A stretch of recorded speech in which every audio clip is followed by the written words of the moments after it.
100. I'm coming for you. Hey there. We are live. It looks like audio is good. My throat is feeling better. The game actually installed the update. And we have everything here. Do a few checks.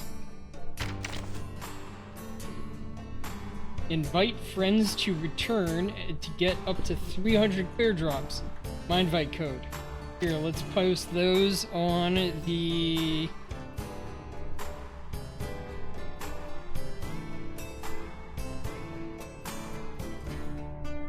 social media while we're at it.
Nope.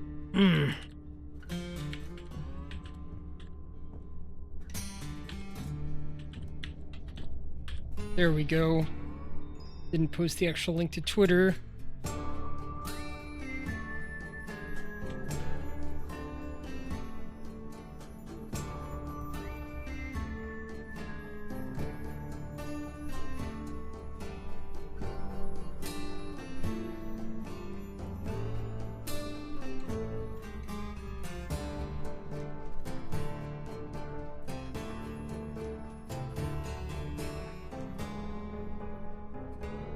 All right. So what's in here?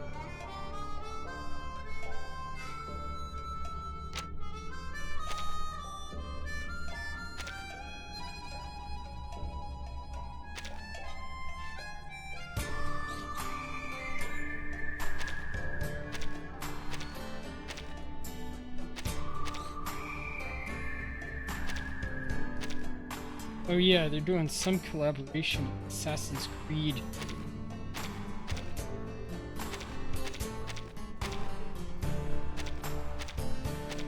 This is all because I haven't streamed this on PC in a while.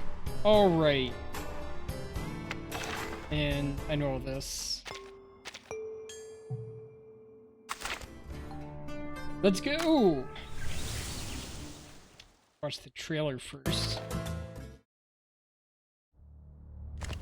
Kill her. No. Kill Vertin. No, I won't. Obey your master. Kill her. Follow your instincts. Follow my orders. It's really dark, but he's holding this cute little puppet robot monster. Hey. I said no. What?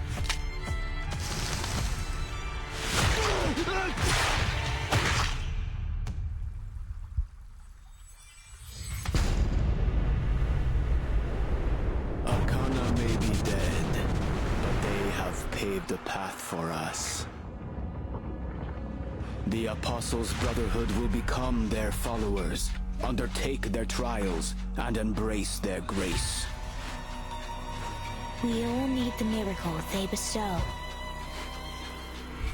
We will be immortal. Fire! What reason could you have to kill your own men? They mutinied and killed their superior officer. The Apostles' Brotherhood may have infiltrated our base. The Apostles' Brotherhood? A notorious gang from the streets of São Paulo. Our intel suggests Manus Vindicta's presence too. Sao Paulo. There isn't anything for me there. No dances. No feasts. Nothing. In this city, Arcanists and humans live side by side. Both are equally passionate, albeit touchy. Violence is far from a means to an end here. It's a tool. And one all too readily used.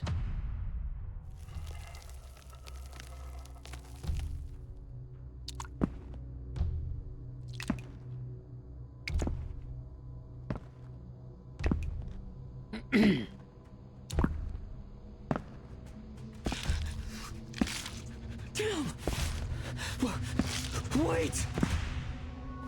My apologies. It seems I've killed the wrong people.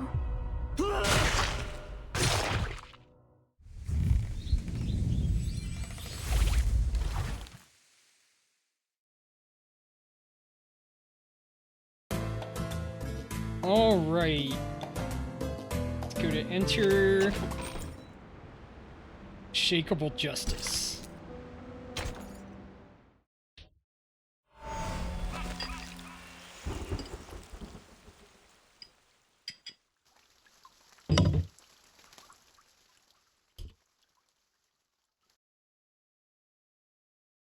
Cowards! Mutineers! Traitors! You've made your choices. Now you'll learn the consequences. Zeno never forgives. Starting right off. Attention! Ready! Aim!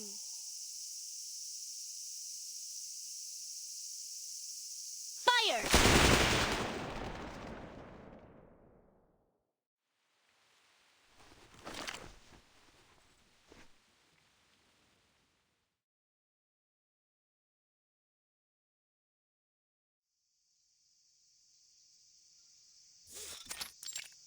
At the Xeno base. A shame you had to see all that. Our second Lieutenant Lopera is a crackshot. I trained her to be nothing less. Yet no soldier of Xeno would take pride in an execution. The burden falls on me. This was my fault. My negligence. The soldiers collapse, their limp bodies falling among the weeds. Their blood stains the soil. She hunted down these traitors herself. Emmy, check the bodies. The rest of you, form up. The soldiers leave in formation amid the clearing smoke as the medics arrive to examine the deceased, one by one. Lapera hands the rifle to the attendant, removes her gloves, and turns to face Admiral Igor. He stands in the shaded colonnade, away from the blazing sun of Sao Paulo. Orders completed, Admiral. A rare smile flashes across the Admiral's face. He nods, a glimmer of approval for his adopted daughter in his eyes. Well done. Dismissed. Paris salutes before following the soldiers away from the execution grounds. There have been too many accidents. An unacceptable rate. The Admiral's face shows discomfort. The recent soldier desertions, like the leaked footage, have exposed the embarrassing state of the Xeno army. What reason could you have to kill your own men?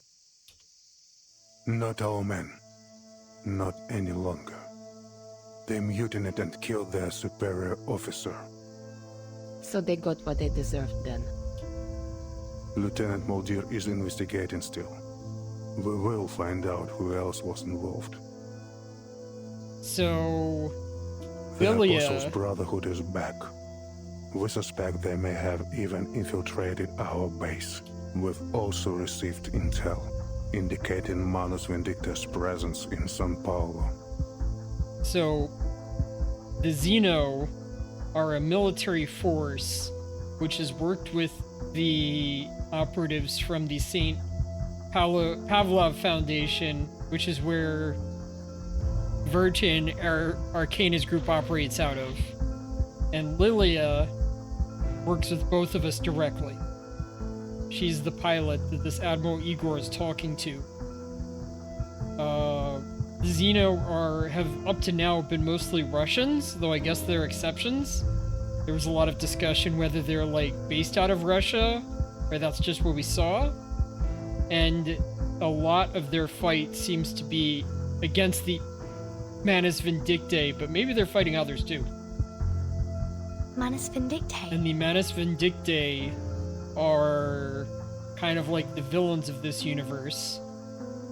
They wear masks, which have hands on them, and it seems to protect them from the storm, which is a weird natural disaster which alters time and space. I'm not entirely surprised. Intelligence suggests they are closely associated with the Apostles' Brotherhood. What I hadn't expected is that they would drop their Order of Enlightenment guys so soon. But Arcane is dead. There is no room for doubt. No one, nothing could survive a vacuum bomb. It was the Admiral's personal order to annihilate that once formidable woman. Destruction rained from the sky, and once the dust settled, it was clear that she had been utterly obliterated. The sun glistens in the pooling blood of the executed traitors. Sweat gathers on her forehead. You will become used to the tropical sun in São Paulo. Aww, she is not dressed for this. The early summer heat here is overwhelming. I've been through a lot worse. Snowy mountains, deserts, and soaring eagles. I do find myself thinking back to those times. It should never have been a battleground. Our business here is concluded. Timekeeper, Lieutenant Lilia, let us continue inside. Do you really need me in there, Capitan? Otherwise, I'd like to hang out here for a bit. She gulps down some sweet liquor, but it provides little succor. It lacks the frosty flavor of the north. This drink is lethargic, but it's all the base has to offer. In Sao Paulo, soda is cheap, but rum is cheaper, and in near endless supply. I'll check on Sotheby. See you both later. Пока. Dismissed, soldier. But I caution you. Much has been abundant here. Remember our rules, and keep to within the guarded areas.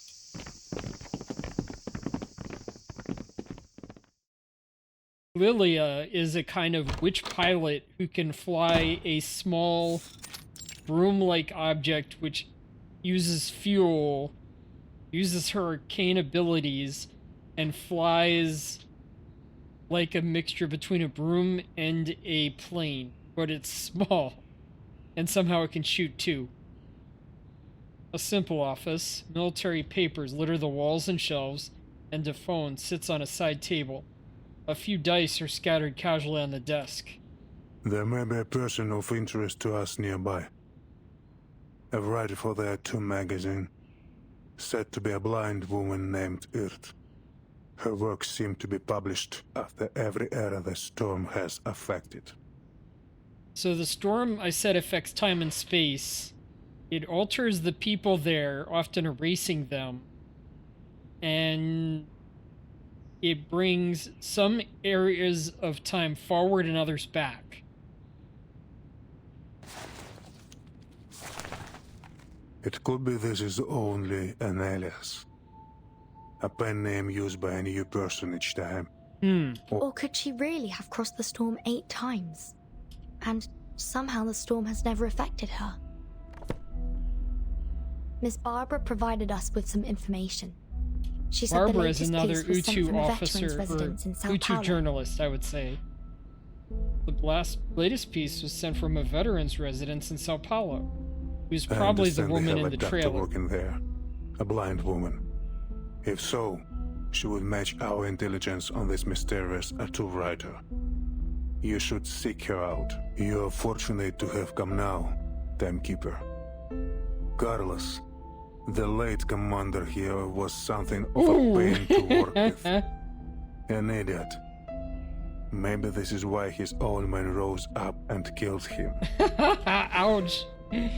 He turns away. We've already dispensed with most of them. Those men you just had executed. Yes. La Pera raided one of their locations. Manus Vindicti will not be so happy to hear that, I think. Ouch. She was, I'm told, excessive in her work, a loose cannon. But I'm pleased with her results.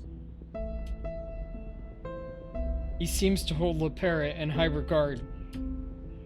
Cold, ruthless, decisive qualities that don't match her sweet face and fiery orange hair. Admiral, with you in charge here now, I thought I might ask a favor. She needs to familiarize herself with the local area, transportation, and intelligence. Things may become quite complicated during our visit to Sao Paulo. I wonder if I might request Zeno spare some manpower to assist us. Our situation is more dire than expected. I will see what can be done, Timekeeper, but no promises. The 17 towers and 22 courtyards of the base were once all fully patrolled, but now most of them are abandoned. Lieutenant Muldir will provision you with everything you need. And Lopera, she knows São Paulo well. You may take her with you as a guide. That sounds good. The Admiral has offered all the assistance he can spare. He sighs at the state of the base. Now, Timekeeper, there is also something you might do for me. He seems resigned. Zeno is just like this dilapidated base, a weakened shadow of its former self. As long as it's within my power, Admiral. I see that you have one of ours with you, Lieutenant Lilia. I ask that she serve us for the duration of your mission here. She's a fine instructor, and Xena is in need of help training our latest recruits. Welcome in, Lusoka. Welcome to the stream. It seems like you're familiar enough with Reverse 1999. I am Walter Snackle Fox. I do a lot of gacha streams. I do a lot of indie and retro streams. A lot of my goal is to show off games that should be played more.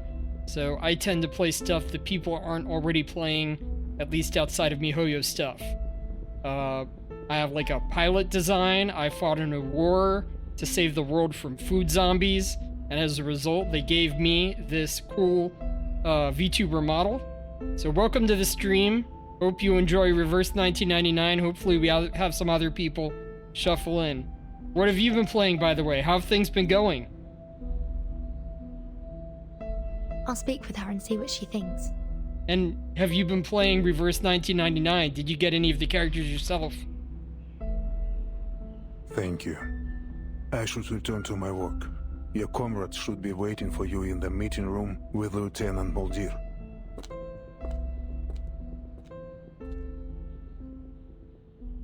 Well, that's a fine opening. I can see why they opened with the firing squad. Got that part of the trailer out right away. Paths of the Past. View and Lopera's Path. You've collected a Lopera's fragment. Okay, wow. Also, after doing a certain number of polls, I believe somewhere around 200, you can go into the bank. Let me show you. My friends are here. Do you want to meet them? So if you go into the bank...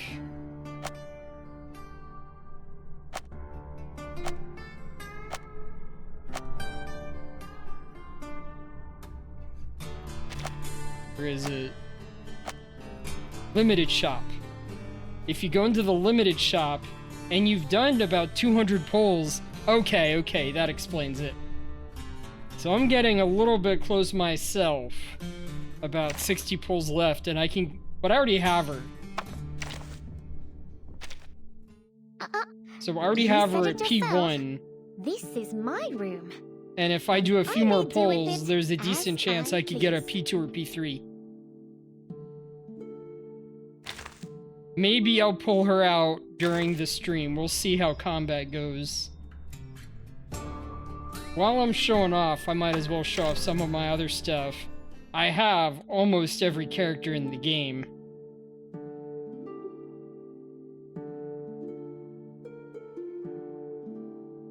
So if there's anyone you specific want to see and I have them built up, I can probably bring them out. I just got, of course, Anjo Nala, another 6 portrait, but Isolde and Spathadia in my patch pulls.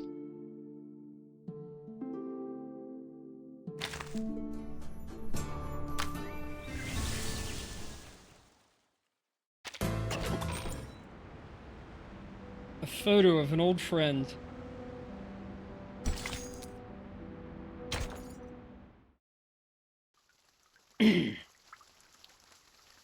New photo of an old friend.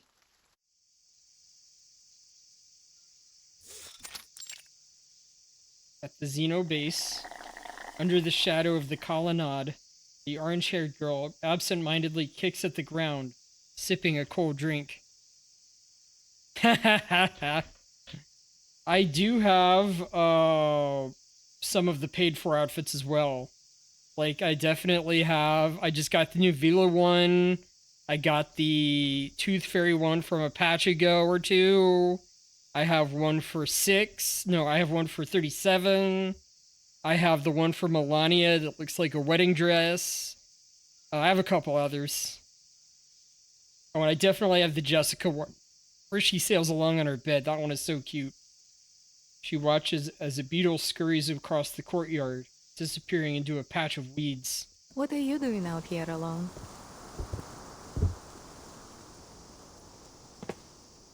She dips her under the shadow of the colonnade, the sun streaming in behind her.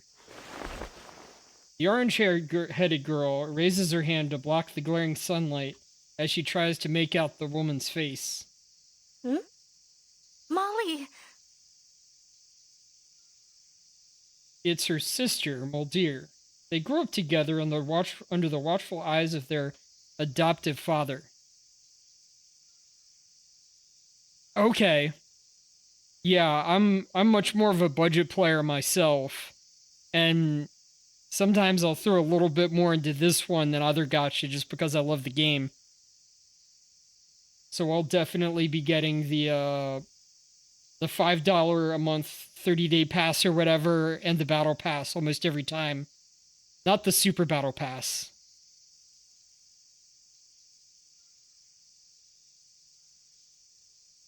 Nice, nice. She tosses her drink aside, her face lighting up like a puppy, wagging its tail as she runs towards her sister. Aww. Really cute. That is, soldier.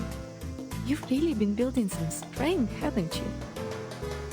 She pats her sister's head as she hugs her tightly. And you are sprouting up like a weed. And you? Looks like they've been feeding you well. Aww. Returning the favor, she slips her hand under her sister's shirt and pinches her soft belly.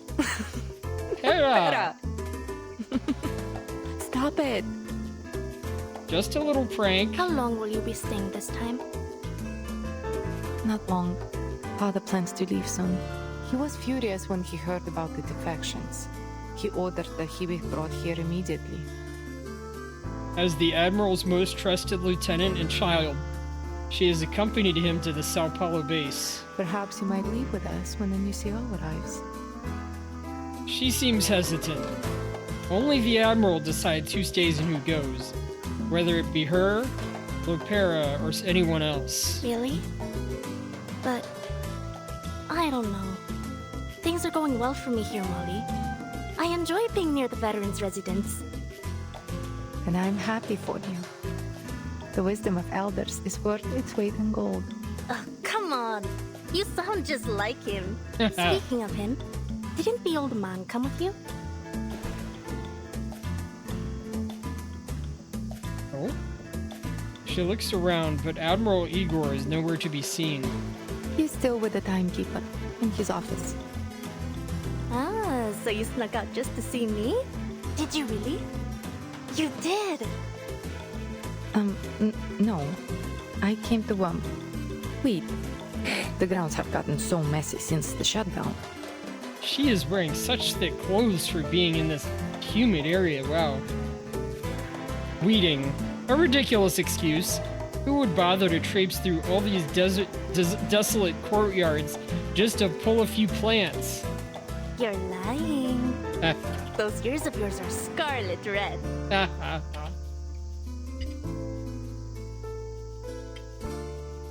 This has always been one of her difficulties. Her face may be steely, but her glowing red ears always give away the truth. Alright, no more joking. We should get to the meeting room. Our Foundation guests are waiting. I would like to get back before they realize I've slipped away. All right, but while we go, let me tell you about the prisoner we captured during our raid, and the strange little sheep in a bottle. Amid the grass, a hummingbird watches the two as they walk away, talking and laughing together. It turns its gaze toward the tower in the south of the base.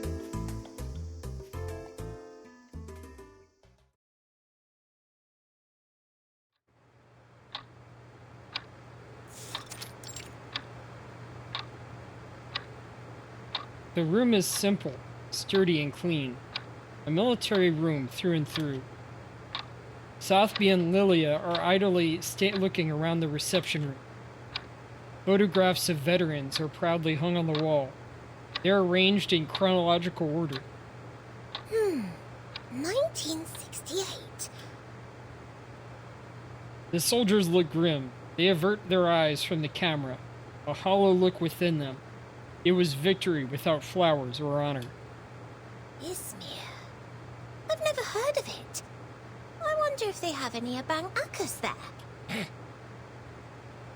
In one photograph, soldiers stand in formation under a row of date palms. They gaze off into the glimmering coastline. 1986. Rio de Janeiro. Rio. Hold on. Is that... Rio de Janeiro. Among the soldiers, she spots a face that is all too familiar. Mr. Carson? She jumps up, trying to get a hold of the wooden frame. Mr. Carson disappeared in the storm of 1929. Oh, you have friends in Rio? Lilia takes the photo off the wall. I can't believe it. That simply must be Mr. Carson. She would never mistake him. He looks livelier than before. His hair is darker and wilder, but his features are unmistakably those of her dear butler. The storm. I saw him. He dissolved. Mr. Carson? What? You mean this old geezer in the photo? What are you talking about? Southby nods her head fervently. Why, this must be Mr. Carson. There's no two men in the world that could look so alike. Could it be a doppelganger? Or an evil twin? But then, surely, Mr. Carson would have mentioned a twin brother. Even an evil one. Nose, And his eyes. Though he's not wearing his glasses. But I know those wrinkles. Poor Sothby. Sothby continues to talk to herself. The man in the photo looks just like Mr. Carson, save for the smile on his face. The stern old butler would never smile like that. I have to look closer. I must be mistaken. But he's so very like the Carson I remember. Like a potion in a bottle, 1,001 questions bubble up in her mind. She almost presses her nose against the dusty glass of the picture frame as she tries to make out every detail. Maybe then, Mr. Carson could still be... The dust has gotten into her nose. Phew! Admiral Igor strides into the room. Where is Lieutenant Muldir? He looks around. Muldir was supposed to be welcoming their new guests. Sir, timekeeper. Lily immediately straightens up, saluting the Admiral. Miss Burton, come and look. Sothby waves at her, the photograph clutched in her hand. Mr. Carson could still be alive. Huh? Still alive? The Mr. Carson who vanished before their eyes in the storm of 1929. I guess Sotheby saw someone familiar in one of these veterans' photos. You know this Carson guy? Look, look! I can't recognize him from this photo, but how could it be? Mr. Carson was erased by the storm of 1929. He does bear a striking resemblance to Mr. Carson, if my memory serves me right. Yet here he is in a photo dated 1986. He was an old man in 1929. The Admiral strides over and examines the photo. Oh, 86. We lost many good soldiers to the Amazon that year. But some battled through, survived. This man is one of the latter. You're saying that you've met this man before? He looks remarkably similar to a friend of ours who we lost in the storm in 1929. In fact, Admiral, they appear to be nearly identical. It's almost unthinkable. I must say, Mr. Carson would never dress like that. But I'm certain this is him. Just looking at him brings back memories of her dear old butler. That is fascinating. Do you know if this man is still alive? I couldn't say. Doubtful he would be in our service anymore. But you may find him at the veterans' residence in São Paulo. Sao Paulo, the veterans' residence. Like items washed to the shore, secrets and answers gather there, waiting for the birds to carry them away. Oi, pessoal! Hi, everyone. Thank you for your patience. What was that? The two of them are met with a cold look from the Admiral. Sir.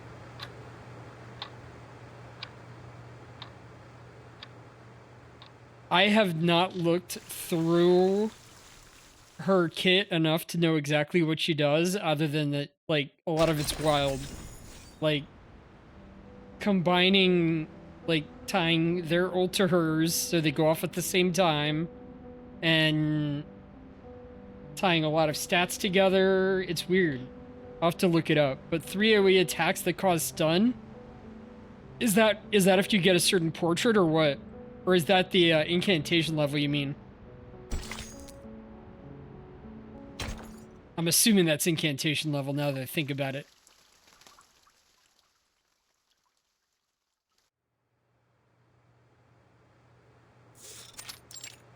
Okay.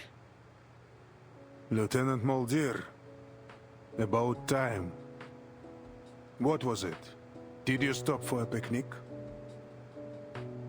A scolding comment. Muldir was supposed to be taking care of Miss Sothby. It seems she has abandoned her duties. Admiral, save your excuses. Oh, man. Yes, sir. It was my fault, Admiral. I ran into her on our way here. It's been a while since we last saw each other. As her father glares at her, she quickly realizes that her attempt to cover for her sister is only making things worse. Your performance on the training ground early was most impressive, Miss Lepera. She breaks the awkward silence. Allow me to introduce my team. This is Miss Sotheby. Sotheby smiles and curtsies. Sotheby And is this is really Lieutenant young, Lilia. like 12 or something. She gives a brief salute. How's it going? I was previously assigned to HQ. It seems your assignment here has done little for your If you just discipline. have base, Lepera. beast, and plant, it's kind of lackluster. +1 Moxie isn't super great, especially to AoE damage or single targets for Spirit Light. Yeah, I still am confused by her kit because I haven't actually tried her out. The Admiral stands with his hands behind his back. He examines his undisciplined daughter, a grim look on his face. You have new orders. I'm assigning you to accompany the Timekeeper and her team to São Paulo for the duration of their mission. Lepera nods, but Lilia still has questions. Me and Lepera? That's a whole lot of firepower. What are we expecting during this mission? Oh, sorry, Lilia. I haven't had the chance to speak with you privately. The Admiral asked if you could stay on site to help with training their new recruits. What do you think? You can do as you wish. Training up some new blood, eh?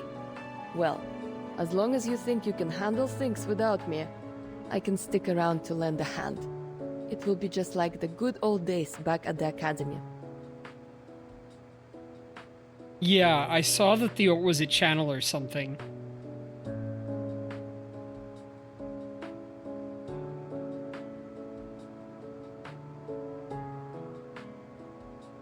She knows that this isn't a request, but an order. Thank you, Lieutenant. He nods and smiles in thanks. His smile fades away as he turns to his youngest daughter. As for you, Lepera, please show our guests to their rooms. And try not to overexert yourself.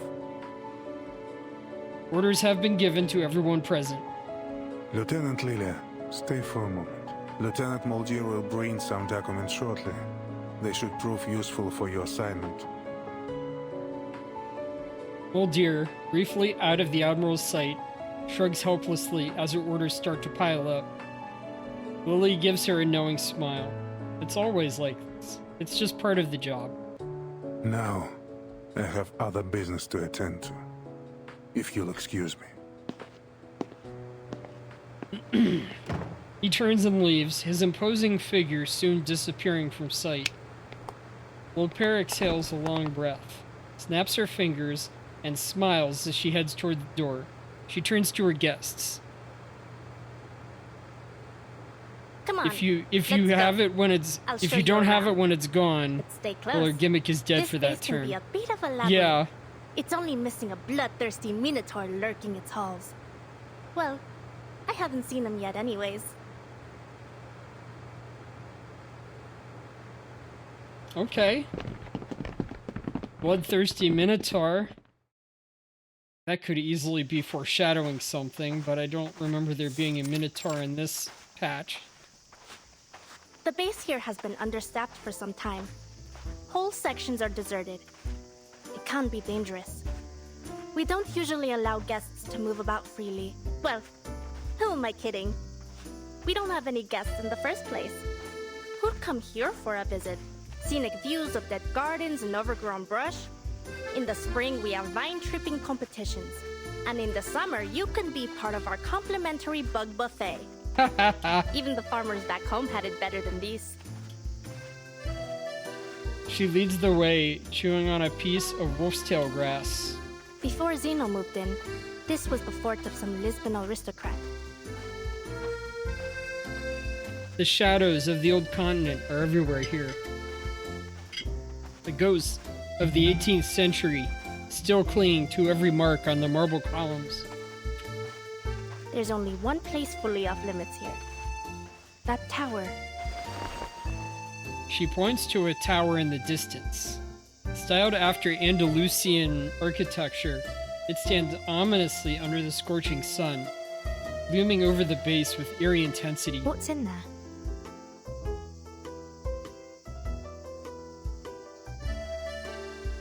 Some guy was drawing all his damage to his ads, and you weren't paying attention. Are you doing like the dusk mode or something like that? Or are you playing hard modes for the story? It must be the Minotaur's lair, or a secret lab for super soldiers. Sotheby's imagination. Baby! We're... Okay, cool. I love the dusk mode a lot. It has so much crazy stuff going on in the inventory. Okay. So, like, lower level tower? And you still almost got died from it? Imbued with the strength of an ox, the wits of a man, and the wings and fiery breath of a dragon. Senora, this is a Xenobase. Hey there, not some Tailsplash. chimera's nest. We're doing the new patch. This is Reverse 1999. And after I get out of this little story, I'm gonna show you some Jessica lines back at the main menu.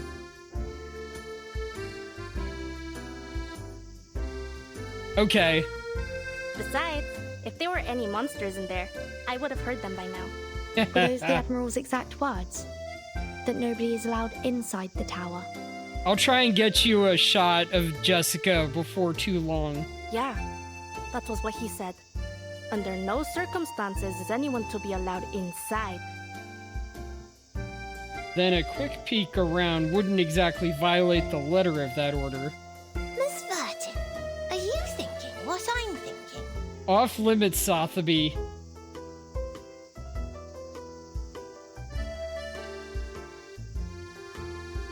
Crisis effect. Is that some special effect from the updates?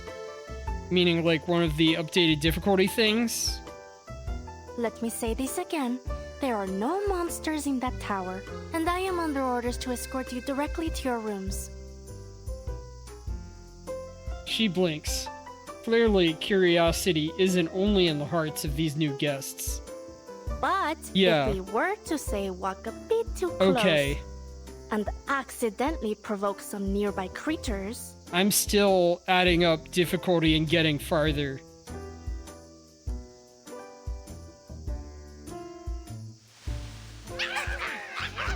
Mischievous critters wander into the courtyards, and these ones have just appeared just in time. Oh, how terrible! It seems trouble has found us. Oh, do I get to do a battle? Do I get to pull out? Yes, I do. Alright, alright. So... who do we want to see with Anjo Nala first?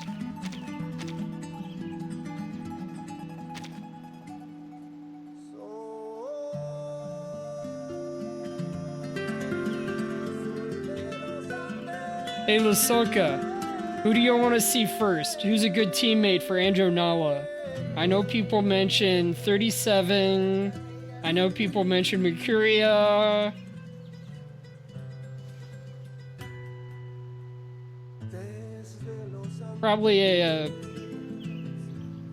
Probably somebody who's at least on a triple inheritance oathbound.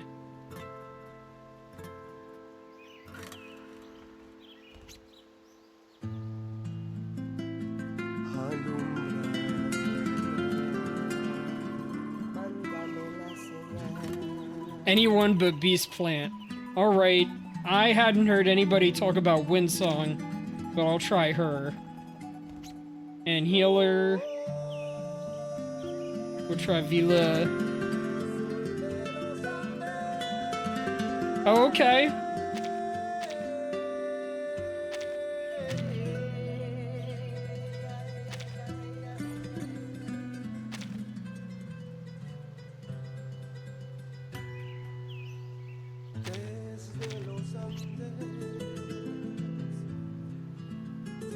I'm curious how Windsong goes, but I can do that later. Who ate beans?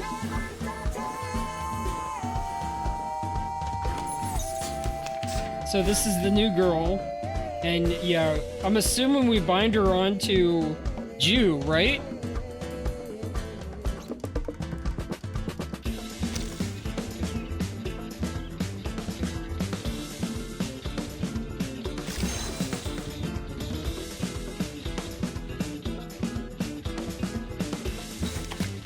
Okay, good.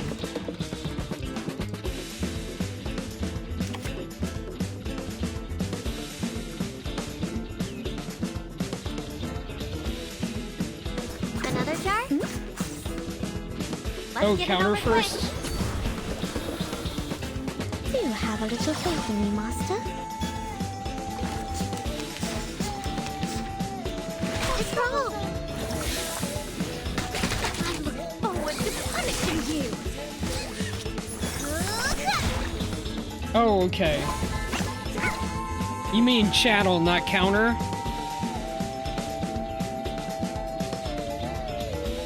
Newly made this year. Oh, discard. What?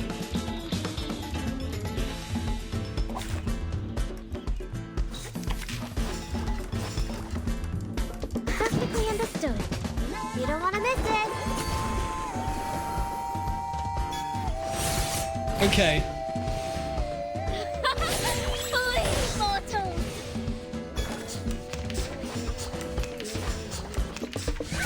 What's wrong? Oh, there they are. This could easily be over before I even get to ult. Yeah. Although we come from different lands, we share the same dream. There is still much to be hopeful for. You say channel counter. It's just a channel, right? Like she does a follow-up attack. Start. Yeah. Thankfully, they were easy to handle. We can't let them run off. Who knows what damage they could do? Lopera chases after the fleeing critters, who just so happen to be heading in the direction of the tower. Yeah, I guess they both have a channel. Characters like, yeah. I use it a bit on Getian as well. And then, you have characters with actual, like, shield counters, like Jay, like Ms. Babel. Oh, okay. Jay, Ms. Babel, Balloon Party all have, like, counter effects. Voyager. It is nothing more than a coincidence.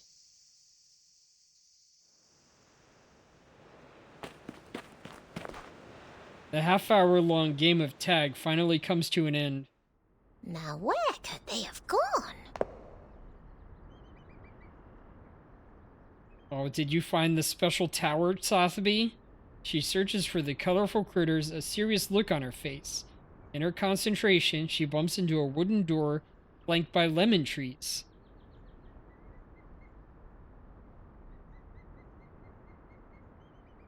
It may well be possible they fled into the tower. So, Tail Splash, Lasoka is here playing the game themselves on in the kind of roguelike mode that they have, where you go along level by level, you get equipment and upgrades, and then you fight bosses and stuff as you go with different challenges. So they were talking to me about the new character, who is very, very strange. Is this the entrance? Timekeeper! Both in kit and in looks. Clearly, this door is not supposed to be open. Mi viejo, the Admiral. He won't be happy with this. The sight of it is tantalizing. Just a touch, and it will swing open, revealing all the mysteries within. So somebody's gotten into it. But why? Is there something hidden inside? Sotheby, you're just a kid. Claw marks line the wall, and blood stains the door. Rabbit blood, bull blood, unblessed lamb blood. The wind stirs the lemon trees, filling the air with the scent of bay and myrtle. There's an arcane array on the door. Is it to stop us from entering? Or to keep what's inside from coming out? The arcane array looks ancient. It is weakened with time. She traces the marks with her fingertips. The blood flakes off, breaking a small gap in the array. I have no idea. We're soldiers. We follow orders, no questions. With all the flooding we've had, they probably shoved everything they wanted to keep safe and dry in there. Lopera. Moldir rushes from behind, putting an end to their little accidental adventure. You get lost on your way to the guest room, Spera. You know better than to be here. Your ship will be leaving early tomorrow morning. Please return to your rooms and get some rest. This is a military base, not an amusement park. Please, do not wander about, especially near restricted areas. My apologies, Lieutenant. Perhaps you could point us in the right direction. She steals one more look at the tower as they leave. Fruits on the lemon trees are plump and juicy. The old beast blood array appears dark in the sunlight. Seems like they should have somebody repair it while they're there, but I'm guessing it's gonna get out before that. The wooden door creaks open a little, allowing an insect to fly in through the gap. The seal. It's gone. Inside the tower, the sole prisoner has been quietly listening to their conversation. There's a ship leaving tomorrow morning. As the footsteps trail off, she gently pushes the door. The seal is indeed gone, and she's free. Guessing this is Anjo Nala right here.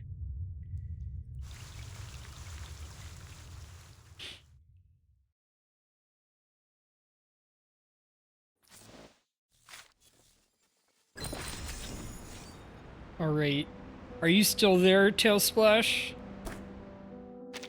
When the sun was out, I would bathe in the lake and enjoy a nap on the shore until my fur was warm and dry beneath the sunlight. This is the character I was talking about. She's a yandere, but she is the sweetest little thing, and sometimes she'll just say the wildest things without knowing how wild they are. This is my ring. Look how snug and lovely it is.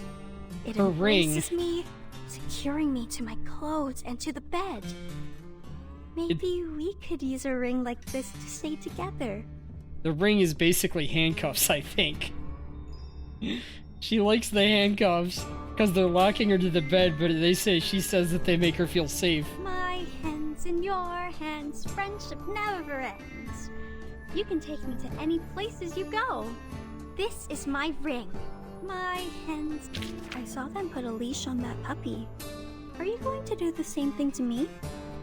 It's okay. This is my ring.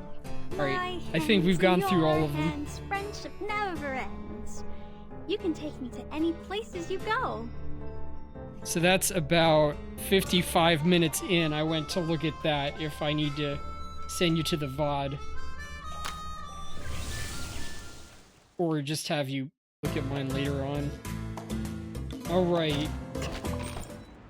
Riptide.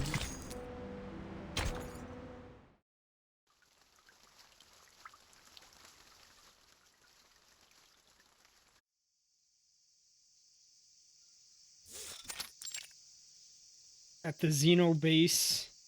A journey always starts with a farewell. Here, put this on, Pera. It will allow me to track you should anything happen.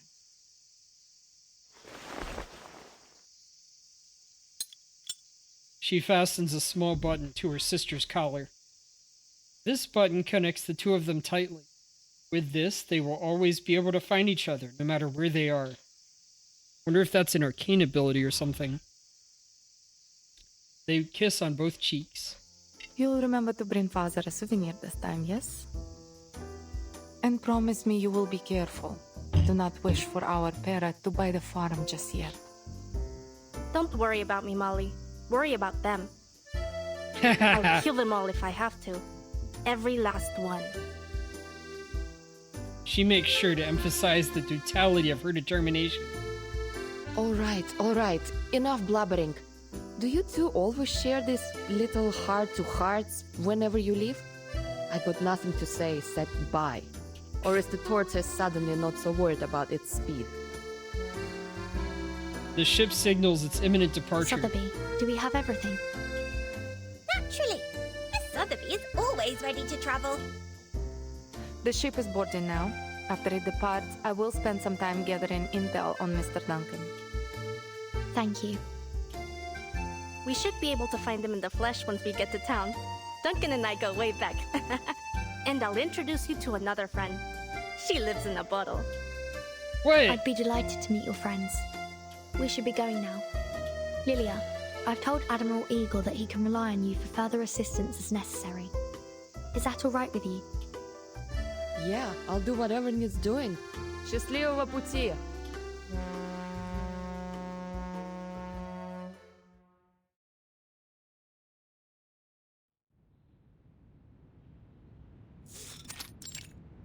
Igor's office. Having seen one off their guests, Lieutenant Muldeer returns to the Admiral's office to report an incident from the previous night. Admiral, a prisoner has gone missing from the tower. She lowers her head as she awkwardly delivers her report. We'll make sure it's kept under wraps. The seal was broken, and we are still investigating who might have been involved. I did encounter the timekeeper, Miss Sotheby and Lopera, near the tower yesterday. Still, I see no reason to suspect them. They were the only people she saw near the tower yesterday. The timekeeper doesn't have any incentive, and Lopera... No, she wouldn't be involved.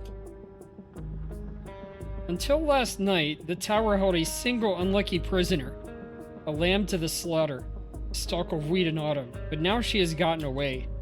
Find the prisoner, but don't attempt recapture.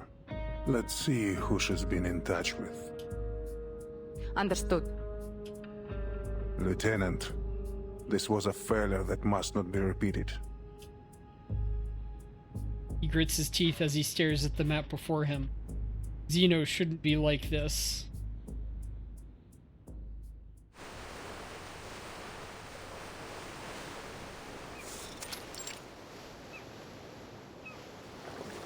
The ship departs, and before long, a dozen rowboats have surrounded it.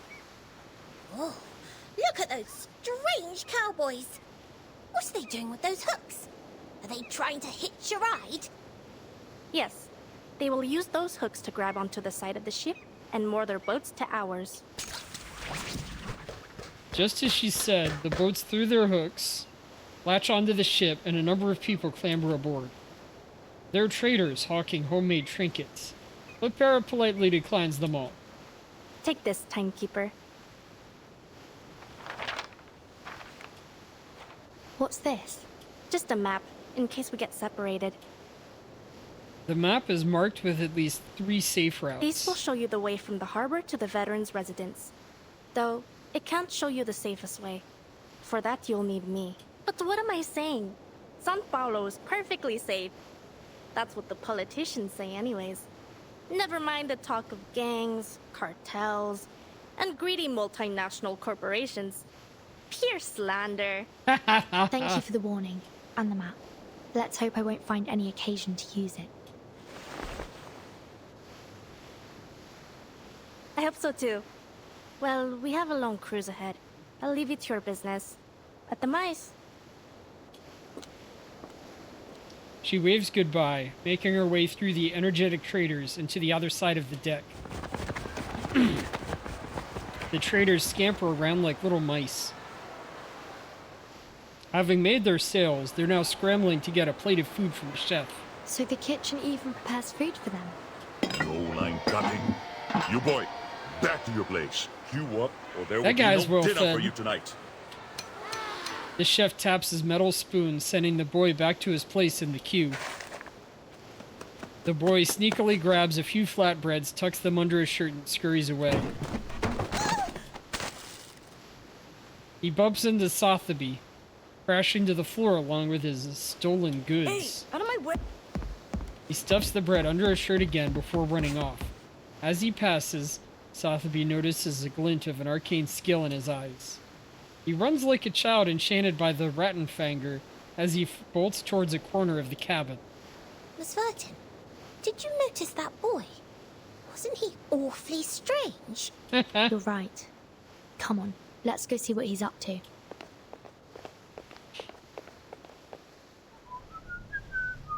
A woman hides in the shadows. Her face is familiar, but she wears an entirely new outfit. Is it really her? The lady at Tuesday's Motel? It's you.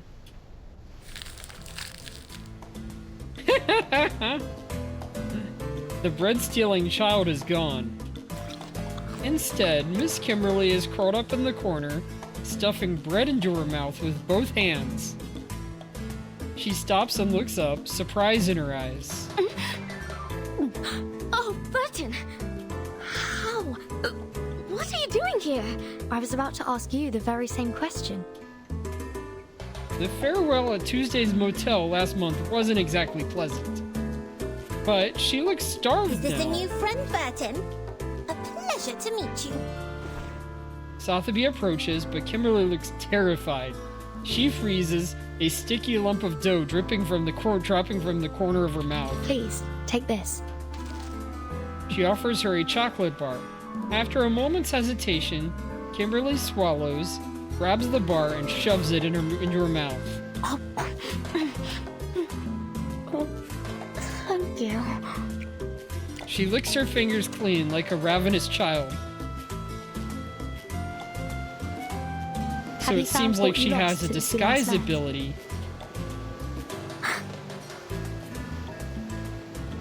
Her face falls. It appears not. Perhaps I could help. Thank you, but I would prefer to do this on my own. I was the one who lost it, and I will be the one to get it back. She's unwilling to cooperate, but there's no hostility. A strange and contradictory figure, an arcanist who seems to be on the edge of reformation. This ship is headed to Sao Paulo. Is that where you're heading as well? Would you like to accompany us? Sao Paulo? I don't...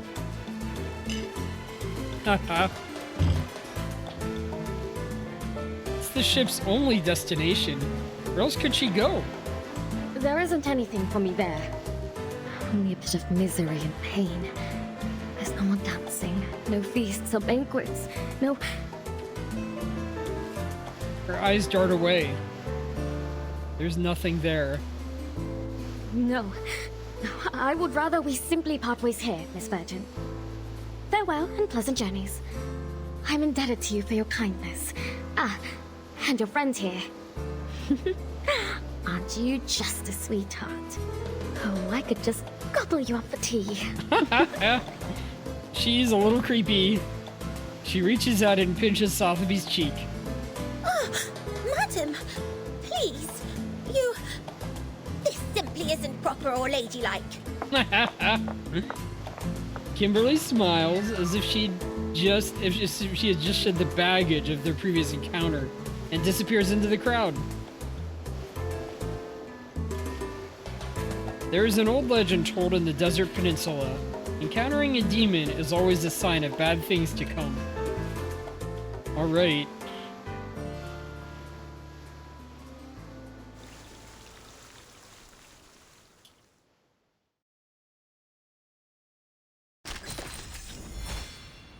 Paths of the Past. View in Anjo Nala's past. Alright, so... drag the fragments to the top of the panel to connect them and gain access to monologues. Once you've collected all the fragments, more stories will be unlocked.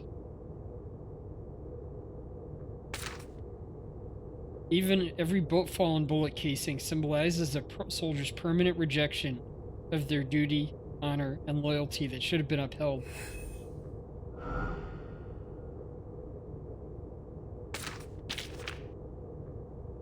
Alright, continue the story to unlock the rest. Yeah, that looks pretty good. 180k.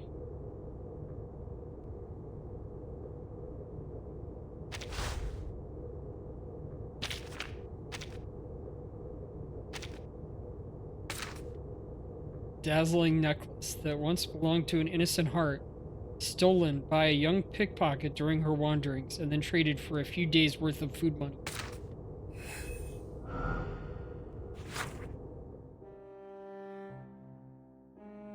Under the dazzling chandelier, they indulge in toasts, dances, and self-congratulations, whispering lip to ear in high spirits. At the end of the red-carpeted stairs, the object of their discussion finally arrives, lifting her skirt and offering a slightly apologetic smile. Matahari, Matahari, my darling. The rich and powerful are reduced to pummeling fools with only a coy smile. People gather and cheer, fervently chanting their hostess's name, circling at her feet, offering gold, offering jewels, offering their loyal hearts. Accompanying the hostess is her sister, like a shadow at her side.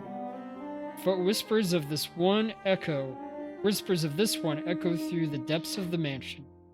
The little girl who grew up in her sister's shadow rules this mansion-sized kingdom.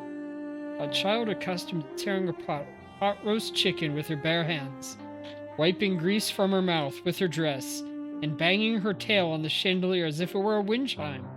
She roams the back garden seated on a pony, laughing uncontrollably on its back as the scent of blood from the servant's thorn-pierced legs fills the air. Gentlemen love her innocent malice, clapping to please her all the while. That is, until a bullet pierces her sister's forehead. Fate reclaims all it is given, just as the man was banished from paradise, and so commences the prelude to wandering in exile. Merchants and drunken paupers covet her treasures. A farmer's wife exchanges a basket of cream cakes, and eggs for her jewels. A child trades a wildflower for her hairpin. Finally, her dress is covered in dust, and the ornaments on her neck and wrists are all gone, like Inanna's encounter with the Queen of the Underworld. More malicious people end up wounded by her claws. Hunters love the scent of blood swarming in for her bounty. So she hides in the forest, hides in the meadows, hides in the barn. Milk and meat run across the pasture. Grain fills the warehouse. She searches everywhere, but cannot find food of her own. When did all this change, sister? Why are my clothes always dusty? Why haven't the mansion servants come to find me? As her claws soak in the blood of a young rabbit that jumped out of its burrow, she feels an intense hunger for the first time in her life. Right? Wild? That was already done.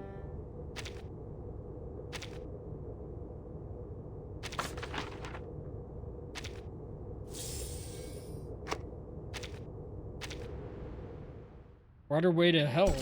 Okay. I guess they said after we met the demon, that's where we're going.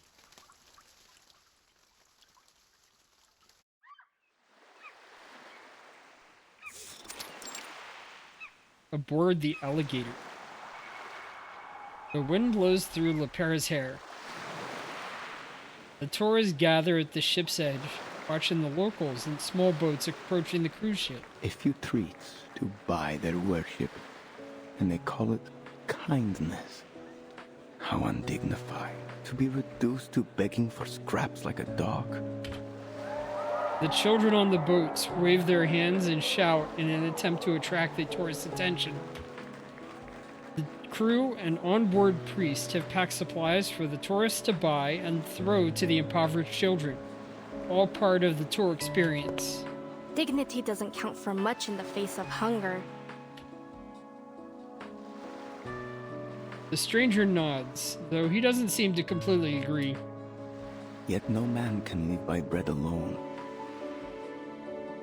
And yet none can live without it. You're a clever girl, Senora. But I hear from your accent you are no local. So what brings you to São Paulo? Business, ne? I have some business myself in the favelas. Colombia, senor. And no, only a visit. To the São Paulo Veterans Residence. It's a safe place. If you find yourself in trouble, you should seek it out. Okay. Oh, is it now? Thank you. You're very kind to offer. He has a strange necklace, so I don't trust him. Lopera idly tosses the small die up in the air and catches it in her hand again. The stranger's eyes follow the die as it traces its path. Care for a game of dice, señorita? What's the bet? She glances at the black suitcase by the stranger's feet. Well, let us bet against the goodness in one another. Let us say that the loser will cover the cost of all the food given to all the little vendedores today. In the winner's name, of course. A generous gamble for a conscience that knocks on heaven's door. That's no small wager, senor. Still, I appreciate the good game. The stranger smiles as he watches Lopera drop the die on the table and shake it in the wooden cup. High-low then. Who goes first? Ladies first. Low. Let's make it more interesting. 6. If it rolls anything else, you win. She shakes the cup again, the die unevenly tumbling around inside. Do you mind? I lost, just as was meant to be. So then, I am to be the vehicle of grace today. Might I have your name, Senora? So that all may know the name which is to be sung in paradise today. Carlota Lopez Rivera. But it is Lopera, should you ask after me. Lopera of Sao Paulo. The defeated stranger picks up the die. He notices something in its design and cracks a smile. He places it in Lopera's hand. That's an interesting die you have there. It was only lucky. What's going on? Do as I say, all of you! You're hit by pirates? There are some more river cowboys over there. I'm afraid they seem more like river pirates. Stay back, Sotheby. What do you want? Where's the captain? We're changing destinations. The ship will be docking in the favela now. Or we'll blow it all to bits. He flicks a lighter and lights the fuse of an explosive. He's panicked. Clearly he's afraid of something. Get out of the way! Lopera has already drawn her guns. But the crowd is panicking. She can't get a clear shot. Hold your fire, Lopera. There are oil drums on board. Lopera notices the oil drum stacked behind the crowd. A single mistake could turn the whole ship into tomorrow's headline in the Sao Paulo papers. Ugh, slimy rats. She holsters her gun and charges forward with her bare fists.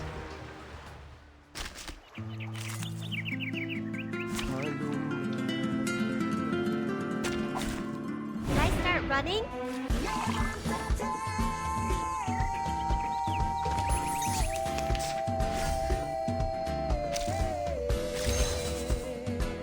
So we were saying you can do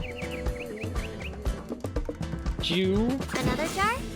and then Anjo's, and I'll merge these. You don't want to miss it. Keep calm. My trouble zone. There they are.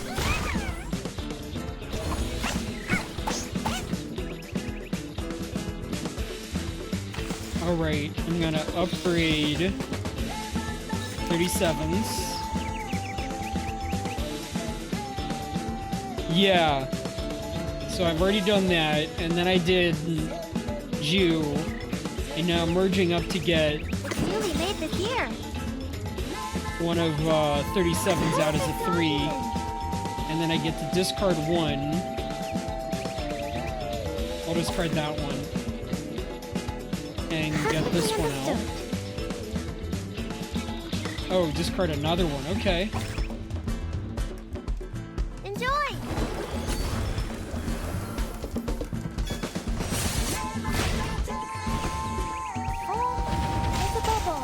The discard effect feels like it's a board game with, like, discarding stuff from your hand.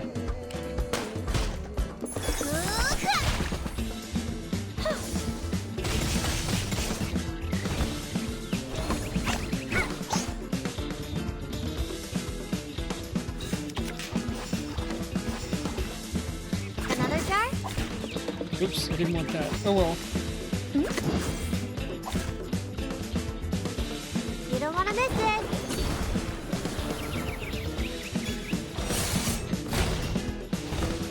Do have a little faith in me, Master?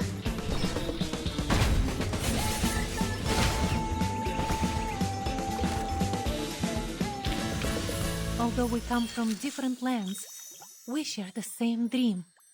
There is still much to be hopeful for. I do like her new outfit.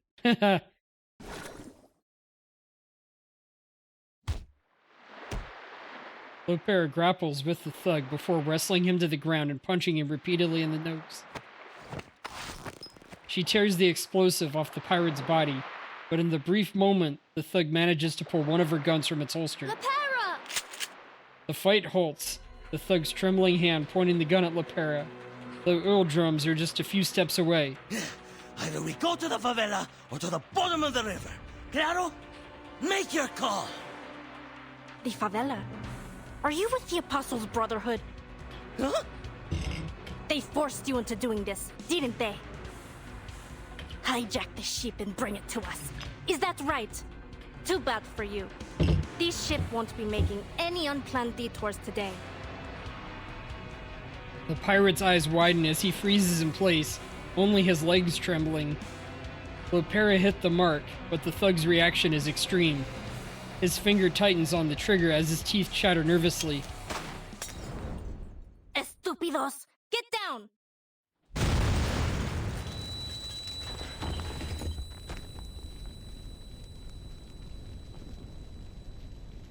The bullet flies past her shoulder, instead piercing an oil drum behind her. Blazebusters?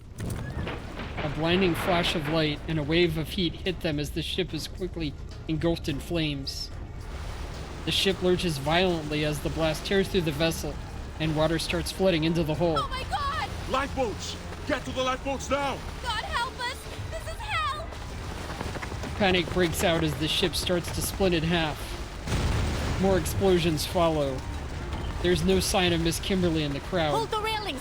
Stay on the deck! Lopera shouts from the water as she clings to a piece of floating wood. She grasps for air as she bobs up and down in the water.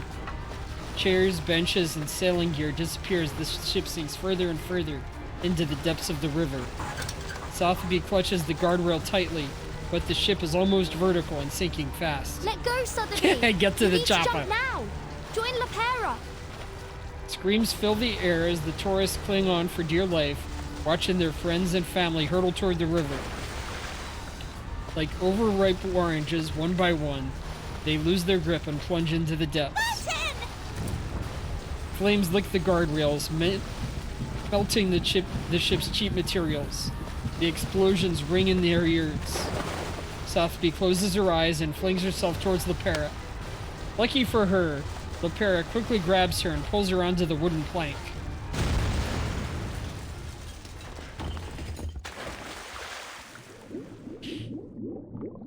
Somebody, please get her!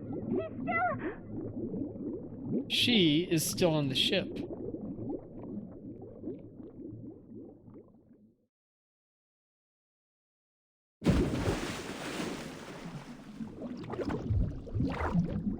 Is this another scene from the trailer?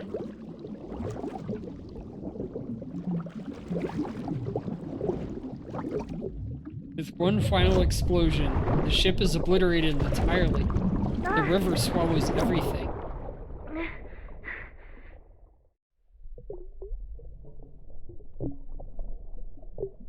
The sunlight ripples on the surface, growing farther and farther away. Whose hand is that? Can't have you dying here. Why do we keep meeting in these awkward situations? consider my debt paid.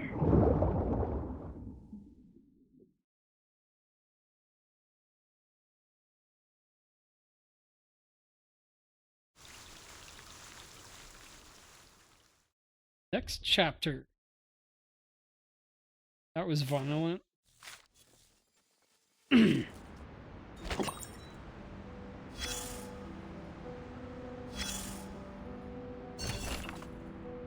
Some people end up in prison simply because of the wrong friends.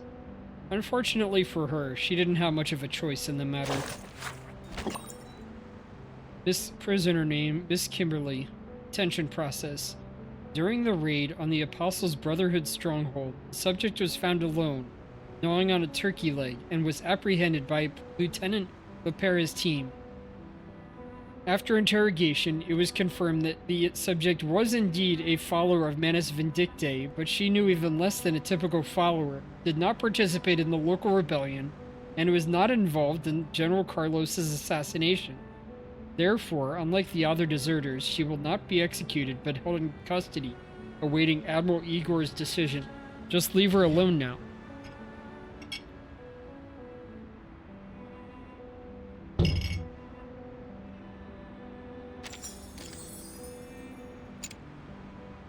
So, things went sideways. That's what happens when you put guns in the hands of amateurs. But you handled the water better this time. You controlled your breathing, kept your airways clear, and this time, you remembered to lie back and float. Who are you? Does it matter? I'm all you've got. We're at war. Bullets flying, wounds festering, typhoid, cholera, and all the worst of it. It's a living hell, and only fools think there's any honor in it. You never expect to see a familiar face again. Not in times like these. Now I need you to listen. There's something you should know. What things? The raid on the river was a ploy, and its mastermind is an old acquaintance. As for the ones who carried it out, you already heard about them this morning. They promised their followers they'd push south, and they did. With their supplies secured by a mysterious third party, they paraded through every town along the way, playing as liberators and taking out anyone they decided were their enemies. They swelled in numbers, larger than any local gang or cult had ever gotten before. Now they swarm across the land like a school of red-bellied piranhas, always hungry, ready to tear apart anything that crosses their path. What happened to the others? Chances are they're doing fine. Just like you. Would have been nice if you caught what that little executioner and that gold-hearted gambler were talking about during their dice game. Guess you'll have to ask her later. Why don't you tell me instead? Listen, I'm not here to run your errands or play your messenger boy, so ask nicely. There's nothing more I need to tell you. For now.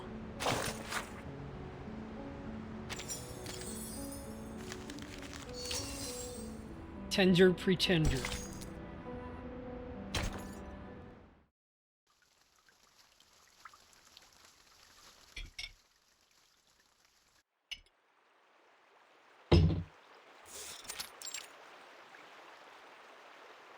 The Brotherhood just took a beating from Zeno.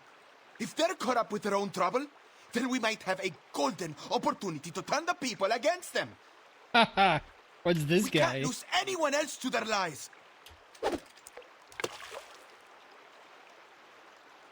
The old man next to him casts his fishing line. The bobber floats quietly on the river's surface.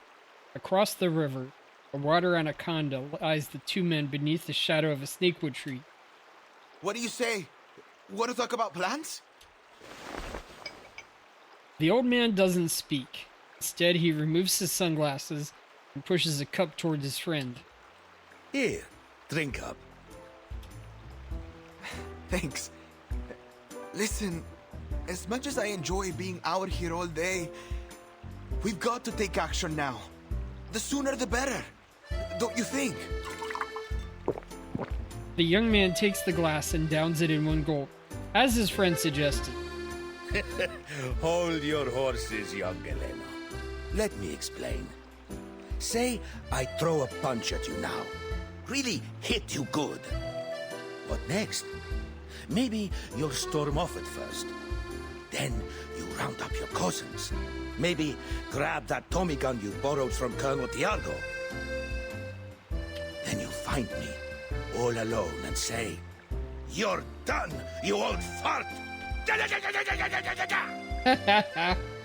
The old man laughs, mimicking shooting with his hands. I'm not gonna harm you, kid. And if ever I do, remember that old Duncan must have his reasons, and he'd never harm a friend intentionally. What is all that supposed to mean? I'm rambling. I mean, true enough that Lopera hit them hard, and we both know that the Brotherhood will aim to settle that score. And they won't wait long. But if we don't play this smart, it'll only cause them to lash out more. Still, we do have to consider one thing. Those who chose to follow them never come back. No. They don't. So, let's seize the day. Grab opportunity by the horns, and maybe we stop losing more of our friends to those bastards. Right now, seems to me that Zeno is our best bet. The young man considers this proposition. That just might work, old man. With the Brotherhood falling apart, Zeno will start to look pretty good to folks here. Ah, but not so fast, kid. We need a little patience. Let the line out a little first. If you fail to prepare, you're prepared to fail. The bobber twitches. Got it! Excellent! The old man jumps to his feet, reeling his fishing rod and fighting the unseen enemy in the water. Ugh! Don't think you can get away from me! The fishing line plunges into the water, the rod bending into a crescent. Ah, you like to wrestle, huh? All right, let's see who gets the upper hand. Hope the next limited comes quickly. I want to save... Well, if you're talking about true limited, they usually come during Chinese New Year and the anniversary. And the last true limited was, before Anjo Nala, was Lucy. So you're talking about, like, 8 months, 9 months, I bet? Like, the next true... No, okay, you mean the next normal limited, not the next true limited. It's a giant puff-puff fish, larger than any he's seen before. Osa! Do you see the size of its belly? It's huge! What looks like a large green cake is floating inside its translucent belly. What a deal! Catch one, get one free. How generous, Mother River. All right, jokes aside, Galeno. Come on, help me get her out. Old Duncan pulls out a knife and slices open the fish's belly.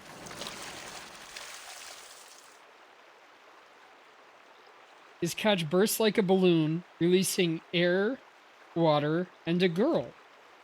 This has got to be the strangest thing you've ever fished out from the river.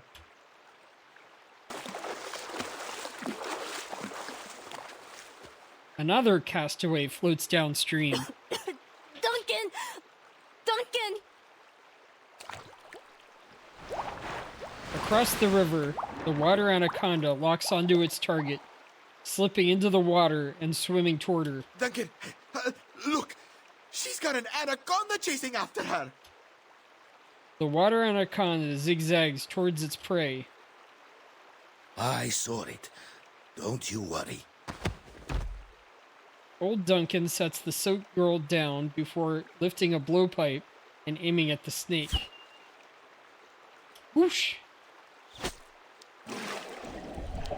The dart strikes, quickly draining the anaconda of its strength. It sinks to the riverbed like a coil of old Hang rope. in there, Lopera! Come this way, we'll get you! Here, take it! He grabs a nearby vine and throws it into the water. Lepera grabs it and pulls herself toward the shore. Thank goodness you were here to grab me. She clambers onto the shore, shakes the water from her hair, and sits leaning back on her hands, breathing heavily. But what are you doing all the way out here? I was wondering the same thing about you, girl. Seems like a strange place for a swim. I suppose you wouldn't know anything about the girl we just fished out over there. He points to the little girl who rolled out of the fish's belly. Sotheby! She's still breathing. The air trapped in the fish's belly must have saved your life. Lopera crawls over to her companion and smacks her back, helping her spit out the water in her lungs. Hey, can you hear me? Easy now, Lopera. We just cut her out of that fish's belly. Sotheby coughs out the water in her lungs as she regains consciousness. You're a veritable Jonah, aren't you? Oh my, they really went there. A familiar face appears in her blurred vision. I dreamt of a very, very big fish, and I was in its belly.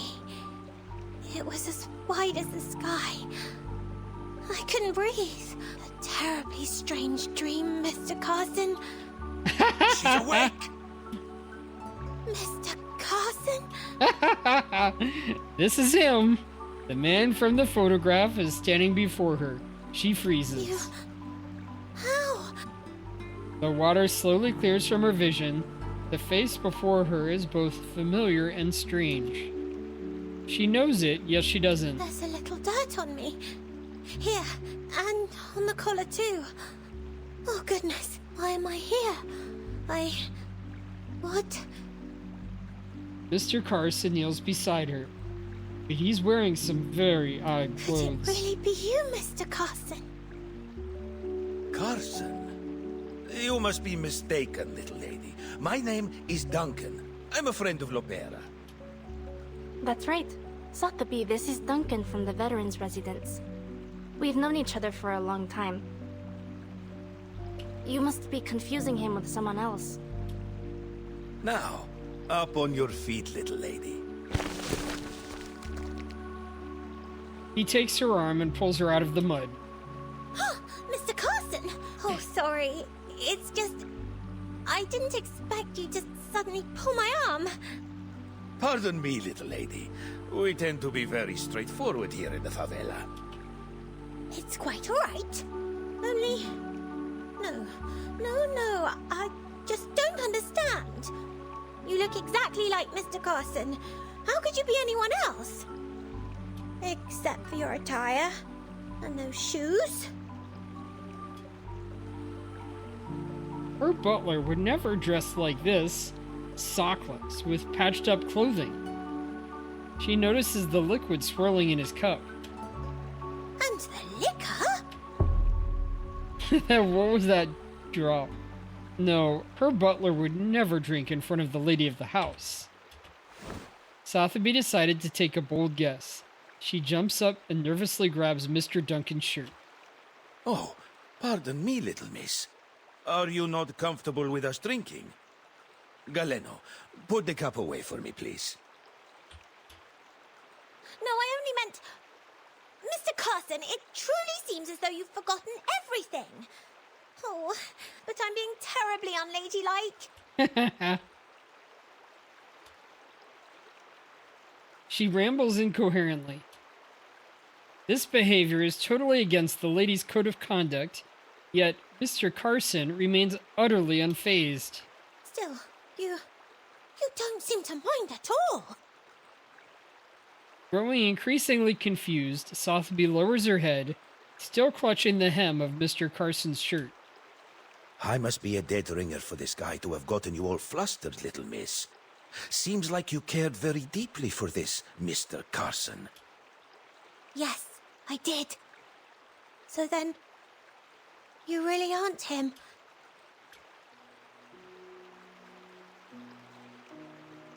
Sorry to disappoint, little lady. But I'm flattered by the resemblance. Maybe I can be your friend too. In fact, feel free to call me Carson. Why not? A rose by any other name, eh? The old man hooks his pinky with Sotheby's and presses his thumb firmly against hers. Mr. Carson. I know how hard it can be. I lost my wife and my comrade in arms. I even managed to lose his daughter after I promised to take care of her. Yeah, the storm is a little bit like Thanos, I guess. She'd have been just about your age. I'm rambling again. I suppose what I'm saying is, I know what it feels like to lose someone you love. She looks lost, unsure of what to think, but she still holds on to the old man's hand, seemingly making a small promise with him. Aww. Looking around, Sotheby realizes someone important is missing. Oh no. But what about Miss Burton? We've lost her. Where could she be now? We must find her. Slow down. We need to think things through first. Those knuckleheads blew up the entire ship. Which means our comms belong to the Caymans now. Everything is in disarray. There's no way to contact the timekeeper. They don't even know if she's alive. Not to worry. I've been through worse. Back in '82 on the Rio Negro... Before I go rambling on again, let's head back to the city. Come on now. Trust good old Duncan. Sorry, I mean Carson. Trust Carson to lead the way. Sounds good to me.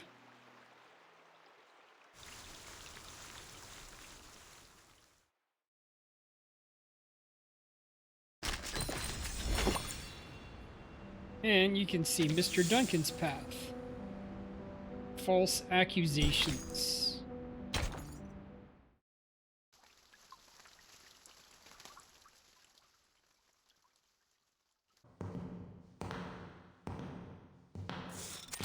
Listen to those footsteps.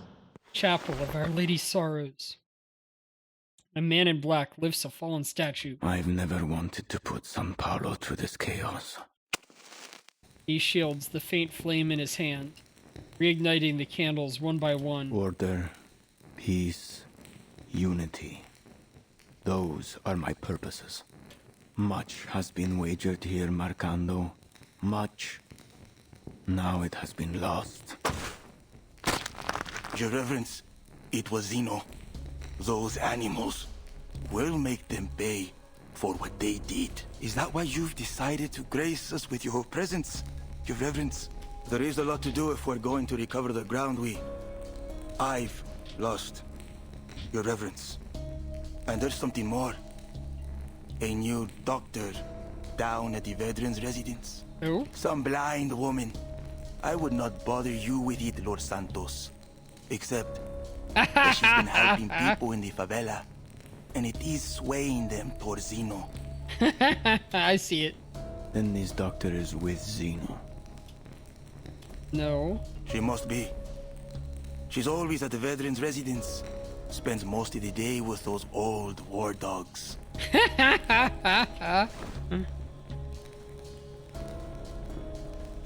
His expression is tense as he mops the sweat from his forehead. A doctor gaining the trust of the people in the favela. She'd make quite the prize, wouldn't you say, Marcando? A much more valuable bargaining chip to Zeno than a few deserters. Marcando understands perfectly. In Sao Paulo, kidnappings are as common as bread. You will see this task through, Marcando. But before that, we need to pay a visit to the favela. I've brought us some new blood.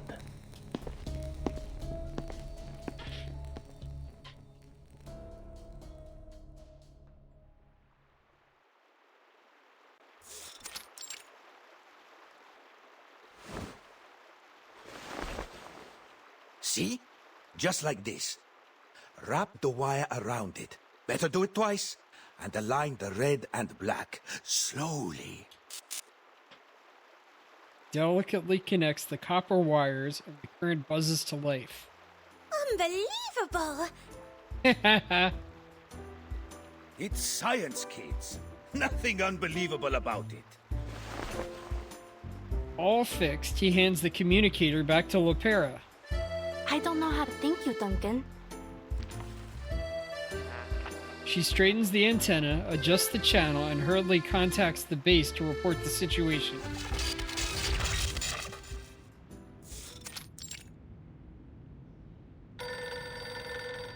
Admiral, Lopera just called in. Put her through. Lopera, it's me. What happened?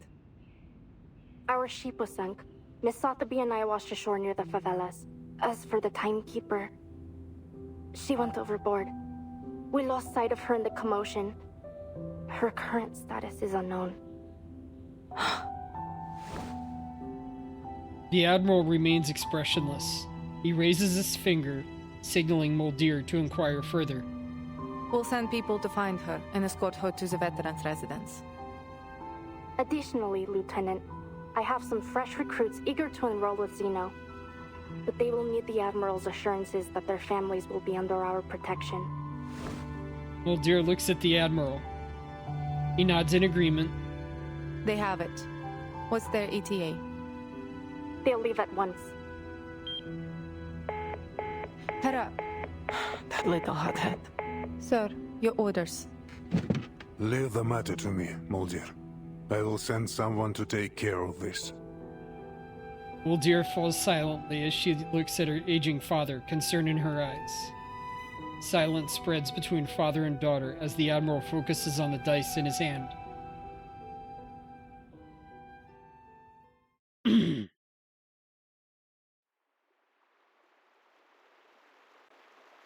What did the Admiral say? He agreed. Did you hear that? Zeno will protect us! Good news indeed. The young man claps his hands in excitement. But just as the celebration starts, it is cut abruptly short. I have no doubt. They were working for the Brotherhood. The Apostles' Brotherhood? They've bounced back quicker than I'd hoped. Still, we need to be cautious. Figure out just what they're after. That guy looks familiar. It's the stranger she met on the ship. He's walking among the Brotherhood. That's him! He was on the ship with me. He walks toward the crowd, passing out food and other useful items to those he passes. The Brotherhood has experienced a setback, yes, as all great causes do. But we will rise again, for we serve the one true purpose. Hit the base right as he said that, wow. Hear me now, brothers and sisters, fellow Arcanists. Fellow Arcanists. Our days of anguish and deprivation are over. The sufferer will walk among us once more, and we will bask in their divine grace. The day of triumph draws near. Soon our wagers will pay off. All will reap what we have sown. You only need stand with us and take their blessings. In return for this, they ask only for your unwavering allegiance. He pulls paper bills from his suitcase and throws them into the crowd. Yet the crowd remains still in their confusion. My brothers and sisters, speak. What do you seek? No one answers him. Senor, please. We only want to see our family again since they've joined the Brotherhood. We've had no word. We haven't seen or heard from them at all. Nothing is more important than family. But you will see them again soon. I tell you that they are even now faithfully serving our kind. in a new land of prosperity. They're in Ushuaia, in Antarctica, in all places where the past and the future converge. There will be no more poverty, no more hatred, no more chaos. We shall reclaim what's rightfully ours. Remember this. Humans are vile and sinful creatures. They tortured our men and women, leaving our children to cry in hunger and desperation. But they've already played their hand. All their reason, their science, and their despicable organizations. They raise these rotten edifices to weaken us and leech off of our misfortunes, to blind us from our true purpose. But no longer. Soon their games will be over, and every injustice and oppression they've held over our people will be returned tenfold. All that they've built will crumble down over their heads. Okay. What a speech. Crowd whispers in hushed tones, afraid to speak any louder. None of it I trusted. Hiding nearby, Duncan quietly leans over to Lepera and whispers a few words before handing her a rabbit patch. Tell me, my fellow brothers and sisters, what is evil? No one answers.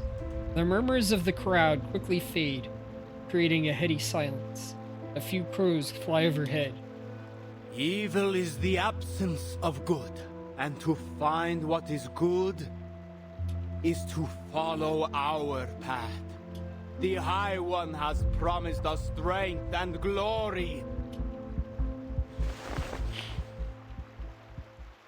Two followers carrying a box, emanating a sinister aura over to him. He opens it, revealing the blessings of the sufferer for all to see. Come with me! He throws open his arms as he calls out once more, taking a step back in humble reverence to the sufferer's glory. That's a Manus mask. In that nightmare back in 1929, disaster struck because of the people who wore these masks. The memory is still vivid in Sotheby's mind. Sorrow will weaken you, and fear may seize your hearts. Instead, let faith be your guide. Those who take that leap shall find themselves lifted up on the apostles' wings, while those who hesitate will be scorched by the fires at their feet. I have said all that must be said. We'll meet again here in 3 days' time. He leaves them with a gracious and generous deadline. Don't listen to him! He's a lunatic! Sotheby, calm down. The little lady bravely steps forward, fervently warning the crowd. And just who are you? Don't like the way he holds that gun. Marcando. Santos quickly stops his subordinate. As students of the truth, we have been granted a much stronger weapon than violence. Lopera, follow my lead. He stands beside Sotheby, taking her hand in his. Sir, please forgive her. She has mistaken you for those pirates on the Tiete River. So just a misunderstanding then? I'm no lunatic after all? Yes, Your Reverence. She came across a terrible raid on her way here, you see. The poor girl was left terrified. Well, I'll need more than a few words to convince my friends we have not been insulted. Loyalty without tribute cannot be trusted. I am an old man with nothing to give you but the truth. Believe me, sir, I came all this way just for you. I want to join the Brotherhood. Interesting. His words surprise everyone. Those who know Duncan are shocked, and those who don't are confused. She didn't mean to offend any of the gentlemen here. Please, sir, she's only a kid. Of course. I try never to take offense at this sweet young lady. However, if I'm to believe you, I will need you to up your ante to prove you are worthy, sir. The old man kneels, just as he did when he played the role of Carson for Sotheby. If that's what you need, Lord, allow me to sweeten the deal. See that guy over there? His name is Galeno. He's been recruiting for Zeno. He told me so himself. He turns and points at Galeno in the crowd. Duncan? Bring the young man closer, Marcando. Are you out of your mind? Don't touch me! He tries to flee, but the thugs rush him at him on command.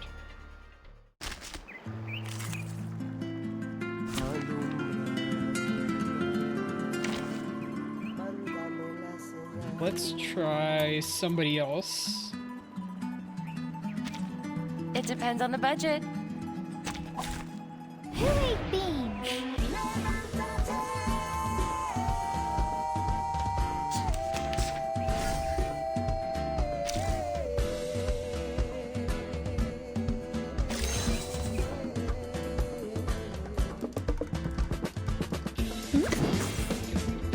Perfectly understood. A new hypothesis. Stay back, I say.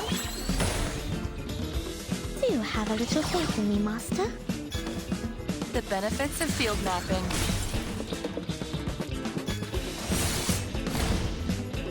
Yeah, they've got some dodge effects on them.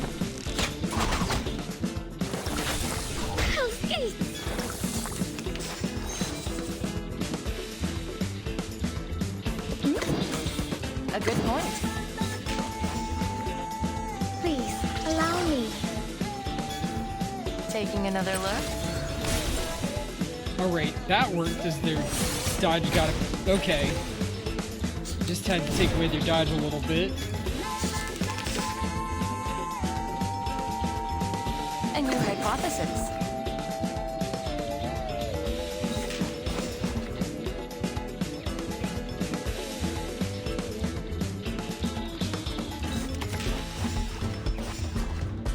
No other study could show you this. Oh, you figured out about the, Oh, okay, in your battle. I look forward to punishing you.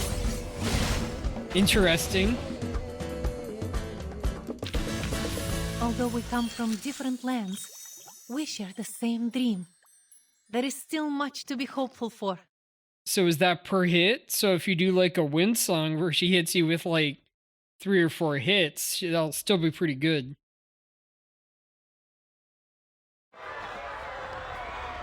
Or is it like per turn or something? In the chaos of battle, Lopera grabs Sotheby and they hop onto a small wooden boat. Let's go.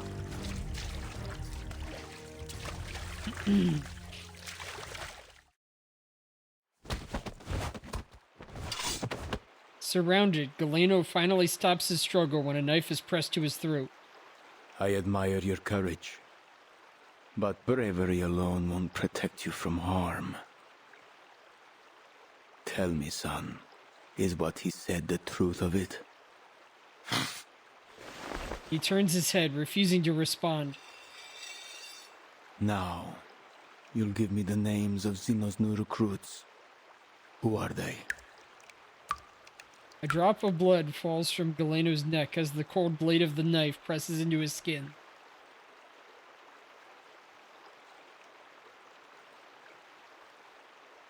Everyone!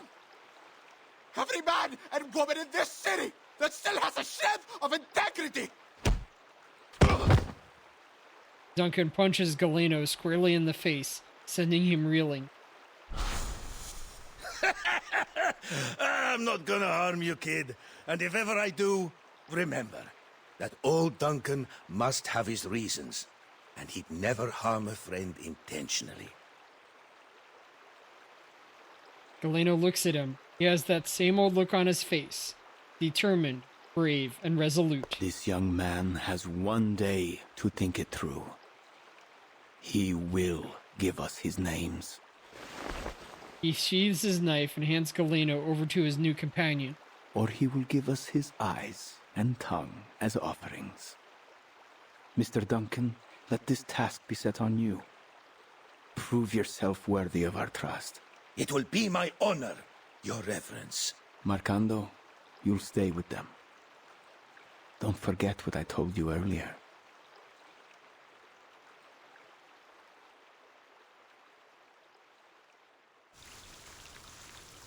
Alright, that was a twist I was not expecting with Duncan's strategy. He's sneaky, whatever he's doing.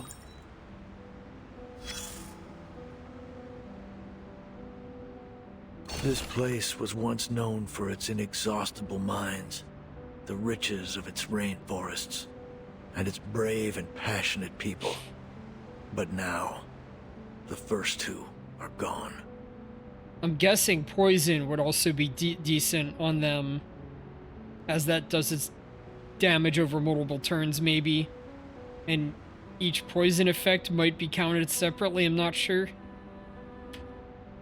Chaos and power struggles loom over the younger generation, while the rich and well-connected sit atop their piles of corpses and rubble and feast, dining off golden plates with silver spoons, turning their noses up from the dogs at their feet. But that gold has lost its shine, and their silver spoons have tarnished. Everyone can see them for what they really are. So, what now?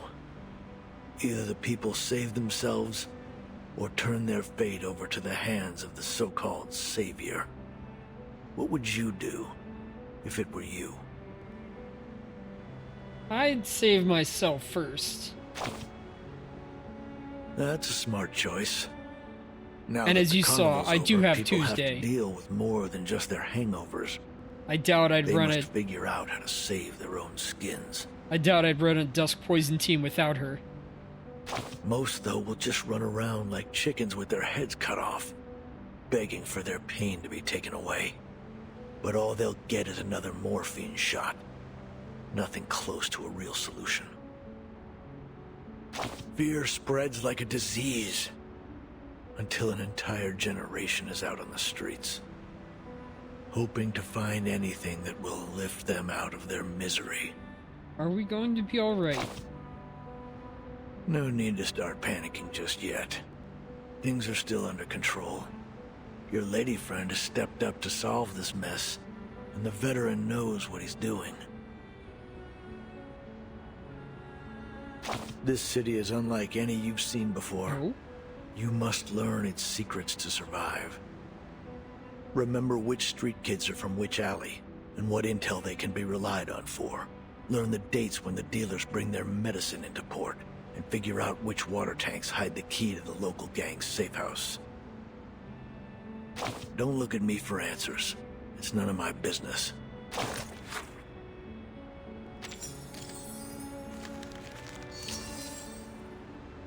On the margins of life and death.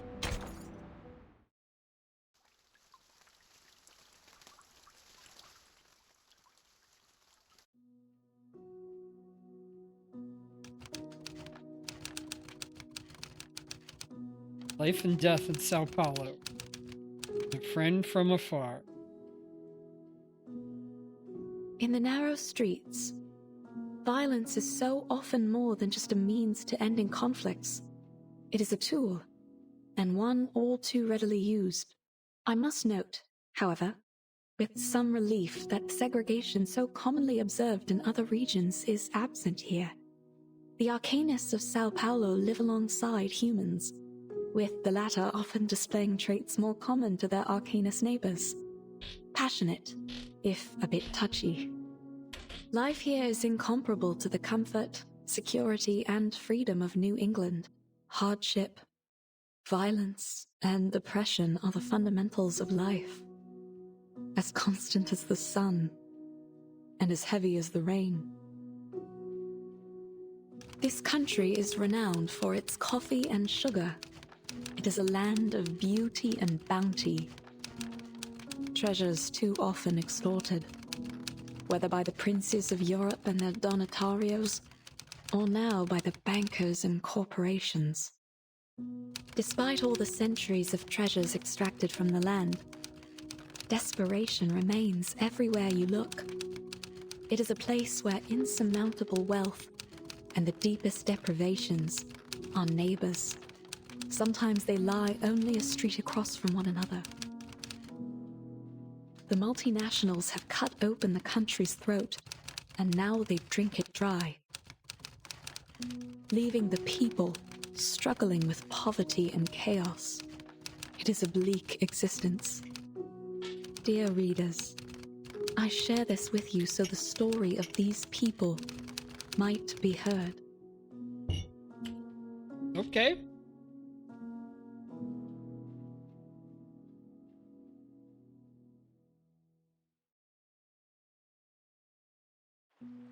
Introducing us to the agriculture and commerce angle of the story.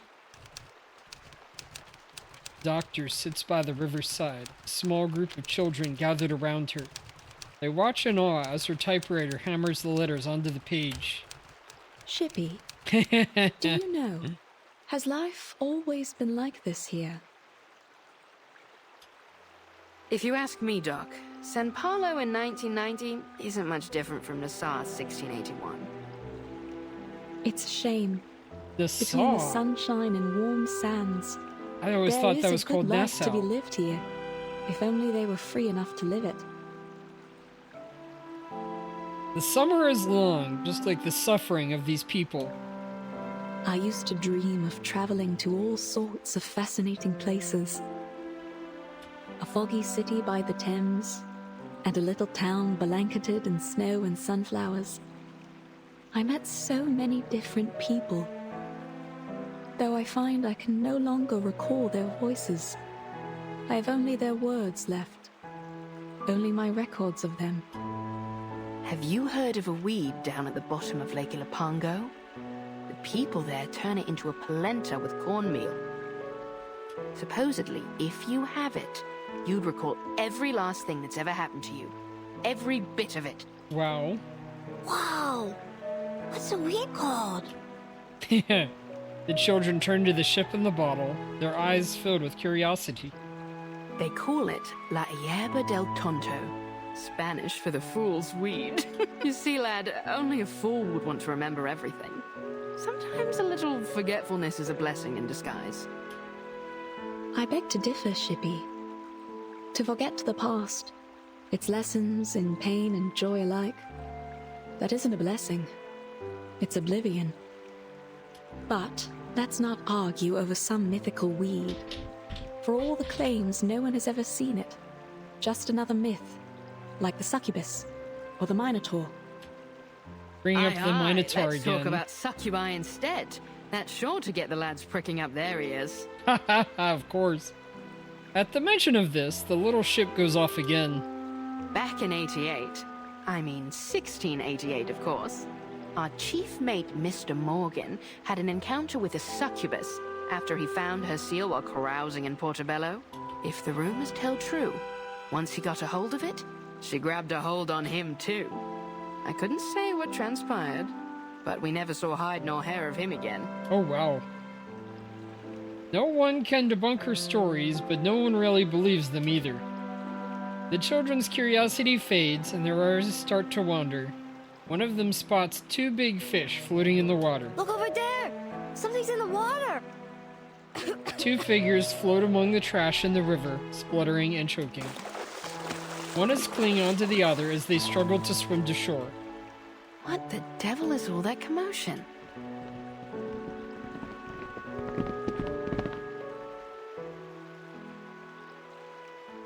Is it Anjo Nala and the Timekeeper? Hey,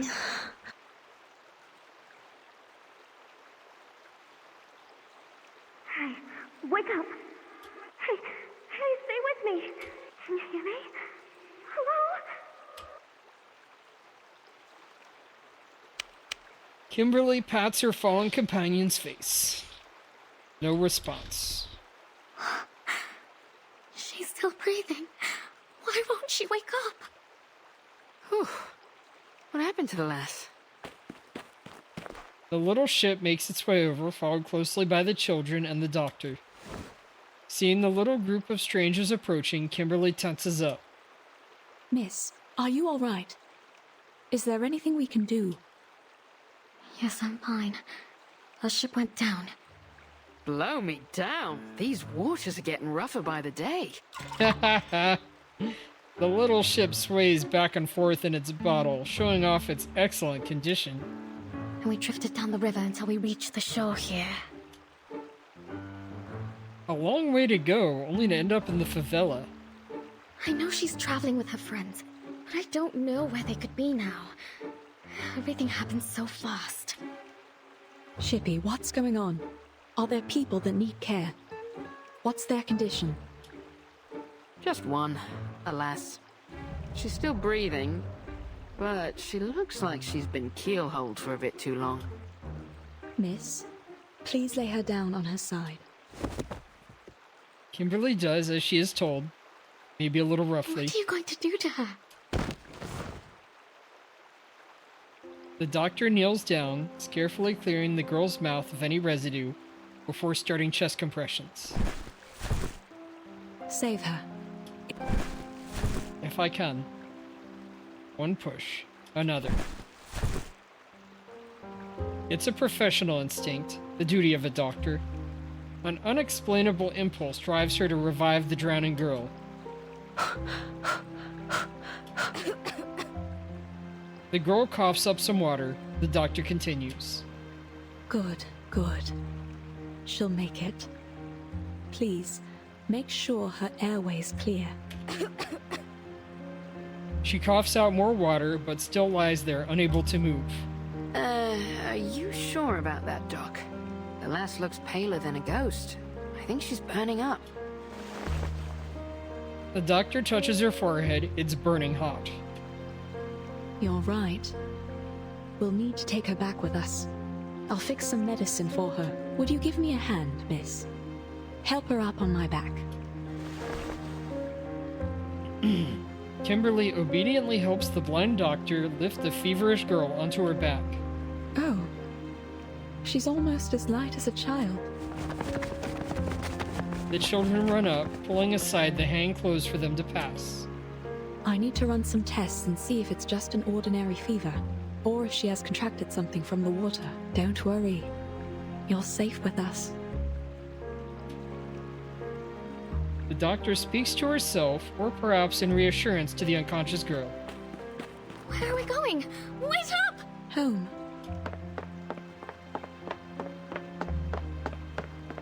Kimberly catches up to the doctor, now realizing how far they've walked. She steps into the doctor's home.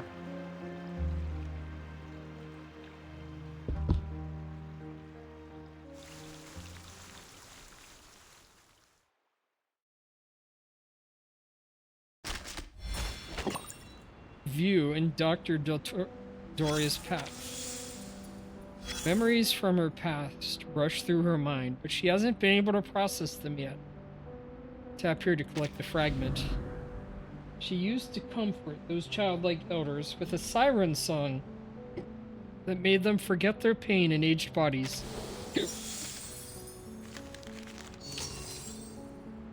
Aged like fine wine. Interview guidelines. A conversation filled with one-sided questions doesn't necessarily have to feel like an interrogation. Check the records. Encrypted record 5225 with an old, looks like fax machine phone. This is from Utu Records. Miss Barbara, thank you for agreeing to this conversation. Please relax. This is the Foundation's way of reciprocating Utu's interview. We can proceed at your leisure. Yes, it's rare to be the one asking the questions and hosting the editor of Utu. Let's make the most of this opportunity. Regarding your method of avoiding the storm, I'm sorry, but as you probably know, you cannot hear the wind, so you cannot hear the secrets of the storm. There's nothing I can do about that. Utu shows no interest in cooperating on the storm issue. I'll note it down like this for the record. That doesn't sound like an amicable record, but maybe that's how it's perceived by you. Let's move to the next question. From what we understand, Utu has a unique communication method. Can it help you locate each other? Does it work for ordinary contributors? Only Utu members can hear the wind, but I can ask you about the source location of the contributor's package for you. Miss Barbara, sorry, the wind just told me something unrelated. I need to head to Texas now, but our conversation isn't over. I apologize, but I must go to Highway 77 immediately. Please allow me to end the call. The other party then hung up. Matilda has been appointed as a special investigator to continue our interview on Highway 77. The task has been transferred to the timekeeper. The timekeeper has returned with information indicating that Erd might be at Sao Paulo Veterans Residence in Brazil.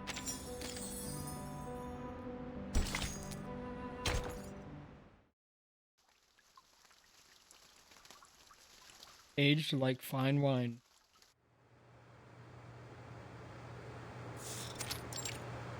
A shelter in the favela.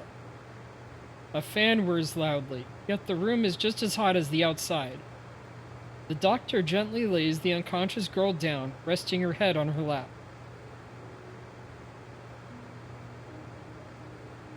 She lightly strokes her flushed face. So you weren't even traveling together? And still you brought her all the way here. You have a good heart, Miss Kimberly. You flatter me, Doctor. It was only that the current pushed her to my side when we all fell into the water.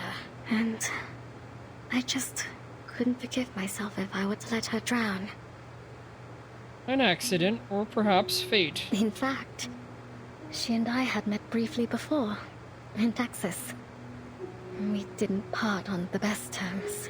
Sometimes we find ourselves in quarrels, even among friends. No, we aren't. Shh. We should let her get some rest. Kimberly falls silent. She squats down, watching her the way a cat peers at a sleeping baby. May I touch her? As a lizard, she likes the Fever warmth. is one of the biggest dangers here, though it's still better than diarrhea and vomiting. I'll take her to the veterans' residence for further treatment once her condition stabilizes. It almost looks like she's only sleeping. Are you two really not friends? Seems to me that you care for her very much. Aww. She helped me. She was kind to me on the ship. That bloody ship. I don't know what happened. Shh. Hush, please.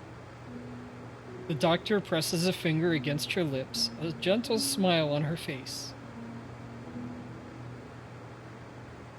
My apologies. She has the face of a guilty child.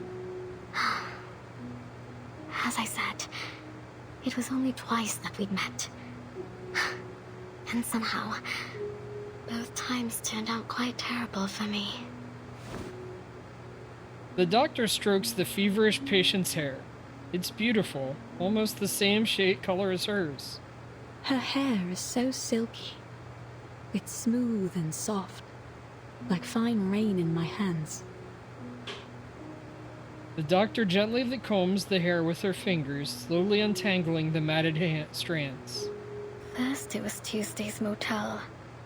Things had turned into a right mess, and I didn't find what I'd lost. Then, in that manner, just as I was about to enjoy a bit of dinner, that wild girl burst in. They caught me, threw me into a tower, and locked me up. I was stuck there, waiting like a lamb to be slaughtered. But you've made it through. You're safe with us. No one is going to hurt you here. Thank you, Doctor. Kimberly gently takes the feverish girl's hand into her own. It's limp and slightly rough to the touch. The blurred memory of her sister comes to mind as well as the wrinkled, warm faces of her old friends cheering her on. Goodbye.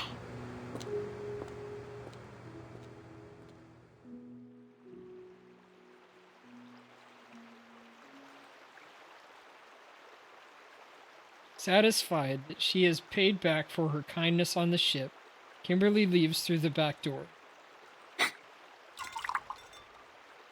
A little ship in a bottle is waiting for her on the other side. Leaving your friends so soon, lass? Well, come as you are. I'll give you a lift. Perhaps we might have a bit of an old jaw along the way. After all, it's rare indeed to see one of your kind out and about these days. A lift? Pardon me, madam, but I'm not sure you could bring me anywhere. You're a little too small and a little too stuck in that bottle. A galleon born from the 16th century's dreams of exploration. She awakened and slumbered once again until now, a time in which there are no more uncharted lands to uncover. Climb aboard, matey. So where's our heading? Or shall we go for a ride on the river? Don't be shy, I aim to make a friend of you. Kimberly looks hesitant. Don't be shy. I let the little ones play on my deck all the time, climbing here and there, like a bunch of cheerful little monkeys. And not just them. I ferry the good doctor from here to the veterans' residence, too. Oh? You'll have to wait till we reach the sea to see me at my full size. Once the water opens up, that's when I'm really free. Oh? The sailboat drifts away from the doctor's hut. Now, I ask again. Where are we going, mate? Can't just let the wind decide our course. I guess not. I should like to go somewhere nobody will ever find me. Confusion, chaos, escape. Perhaps tomorrow will just be like all those yesterdays. I'm afraid there's precious few places like that anymore, lass. I've spied the globes they've got nowadays. Seems like every last step has covered the four corners and back. But aren't you a strange sight, lass? You know, I've seen your kind before. Beautiful to look at, aye. But there's a darkness in you that lies beneath the surface, isn't there? But you're not like the rest of them, you'd say. Well, I would sooner believe in a map to El Dorado before I'd swallow the idea of a succubus with a heart of gold. So, was that girl your master? Did she have your seal? If that were true, then heart of gold or coal wouldn't matter for none. You'd be as thick as old tar. She'd been found out. She's a member of an ancient race wanted, once wanted, even haunted, and now forgotten by the world.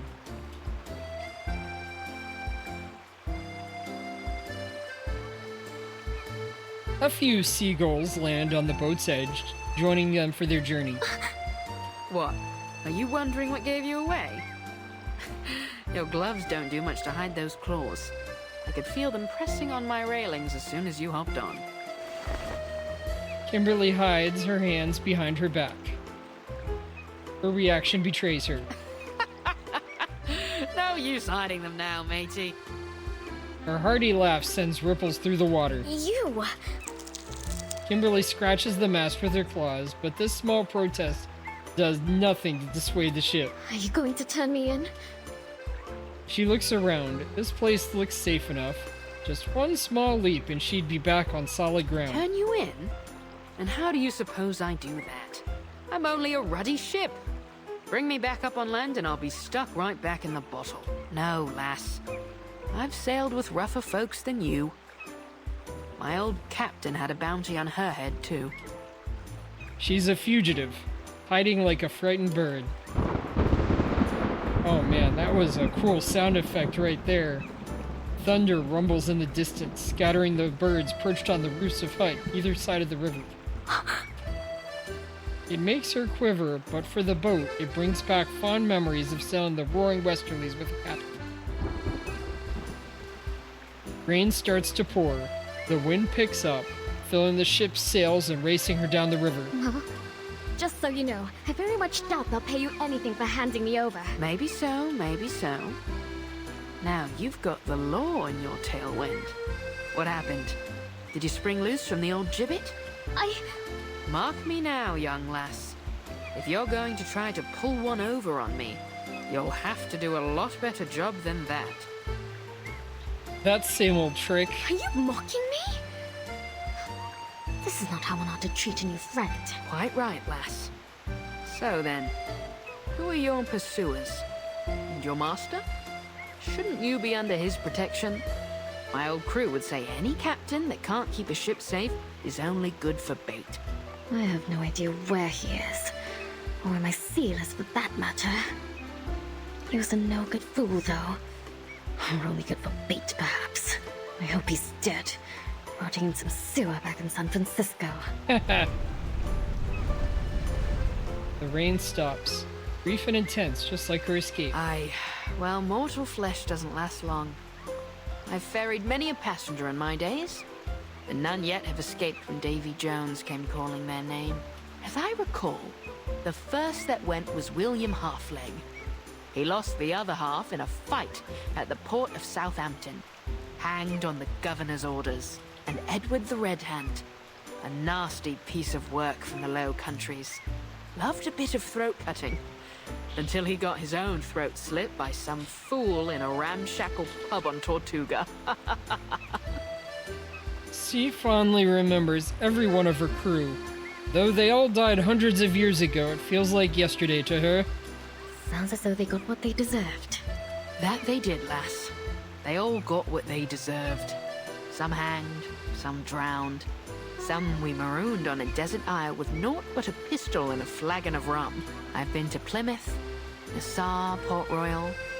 I once even slipped into Seville disguised as a merchantman to smuggle pepper and cinnamon.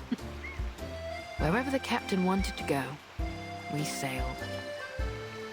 An exciting, dangerous life, yet ordinary in its own way. The countless cannonball scars in her hull alone tell the story. But one by one, Davy took them all. Now here I am.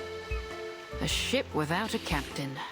My own master. I suppose that's a lot to take in. You ever thought about living a different life? To set sail for some far corner of the sea? Living on spiced rum and jerky thick as a buccaneer's hide. Oh? How's that sound, lass? Not that I'm saying we set sail today. It's only a bit of old fancy. I really can't say, Chippy. I suppose I can't. Not yet, at least. There is something important I need to retrieve. That's Captain White Rum to you. The ship of a captain and captain of the ship. I prefer... Wait. Sorry. What did you...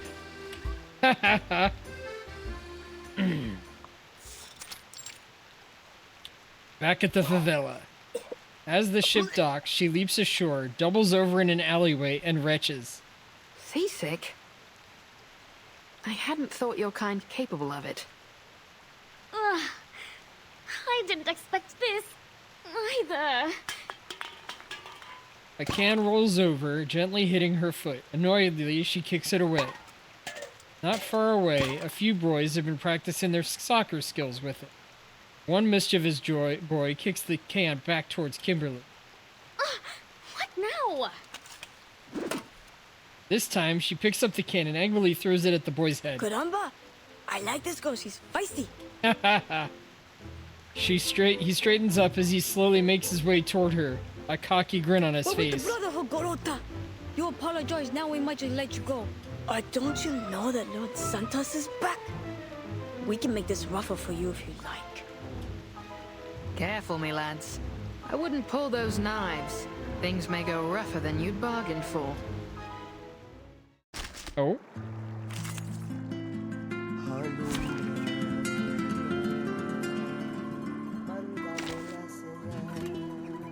Let's try Semmelweis this time. Seems you're ready.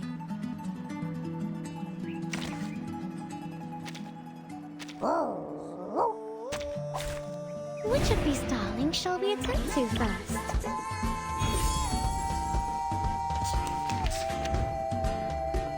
start of a round, rewrite 2 random allied incantations with the precision effect.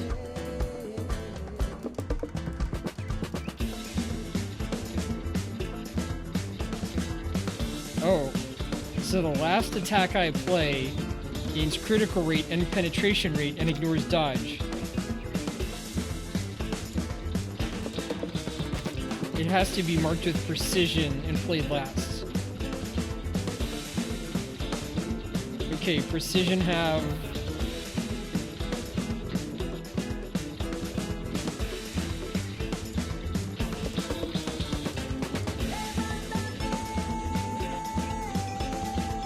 My mom can throw plates better than you can throw that garbage.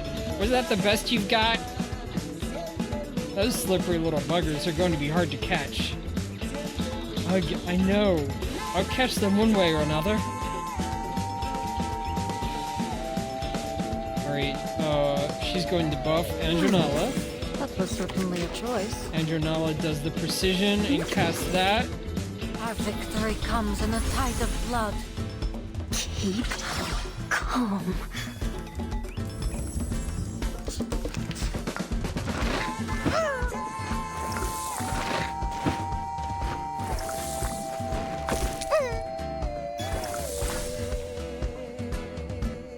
Bind the ally, okay.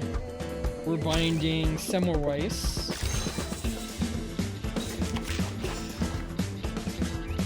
Perfectly understood. Agreed. Do you have a little faith in me, Master? Trust me, it won't hurt.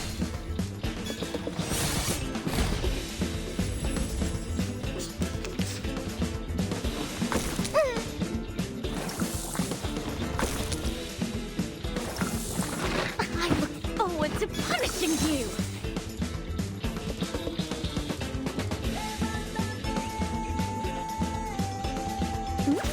Debuff again.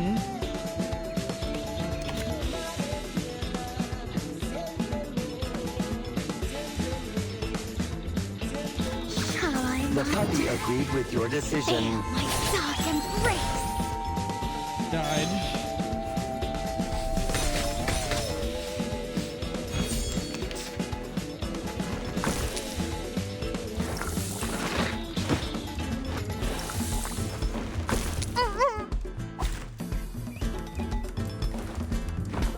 Alright, I might need to do this battle again because I'm not used to using Semmelweis.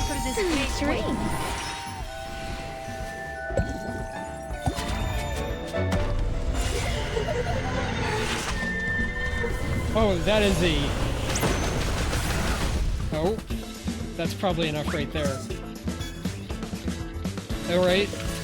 Although we come from different lands, we share the same dream.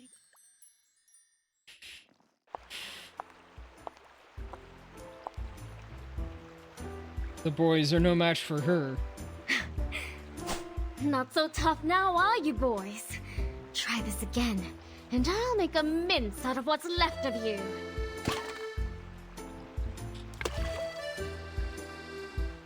She angrily kicks the can into the river. I know your fathers, me boys, and I think they wouldn't be none too happy to hear you claiming to be with the Brotherhood. Let go. We're wasting our time here. The boys scurry off, muttering under their breaths. Bilge rats, the lot of them. Not even fit for the apostles. Brotherhood always lets their knives do the talking. If there'd been any doubt of what you are, lass, that fight sure cleared it up.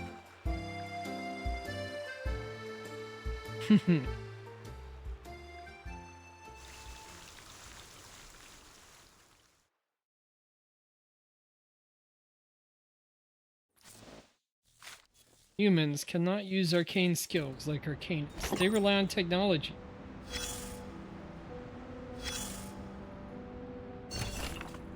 Read the clipping. A magazine clipping is posted next to a pile of glass souvenirs. A very effective promotion. The story, untold stories of the Invisible College. Royal's Impossible Flask. Perhaps you are familiar with the Royal Society.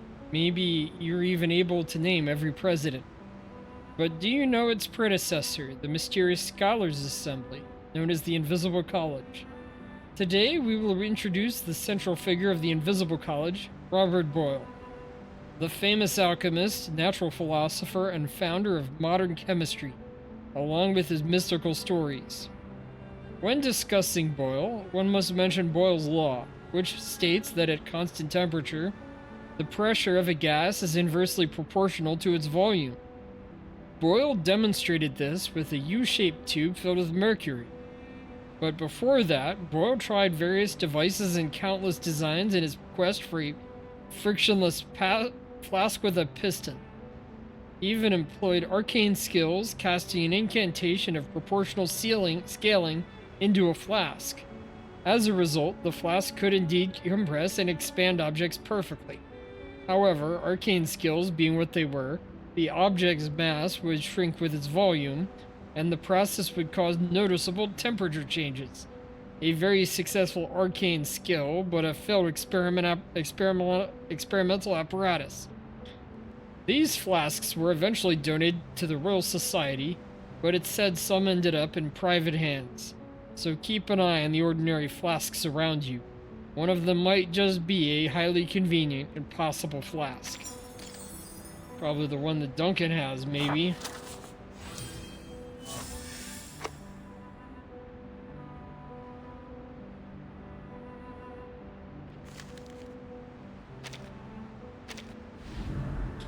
Roll of bandages. Boarding the white ship. Oh my, I've really managed to run out of energy in a little bit. Oh, I have plenty stored up. I'll be fine, but... in the favela. Listen up. We're the Apostles' Brotherhood, not some worthless favela gang. So we start off nice and easy. And if the doc doesn't play along, well, then we make her play along. Claro?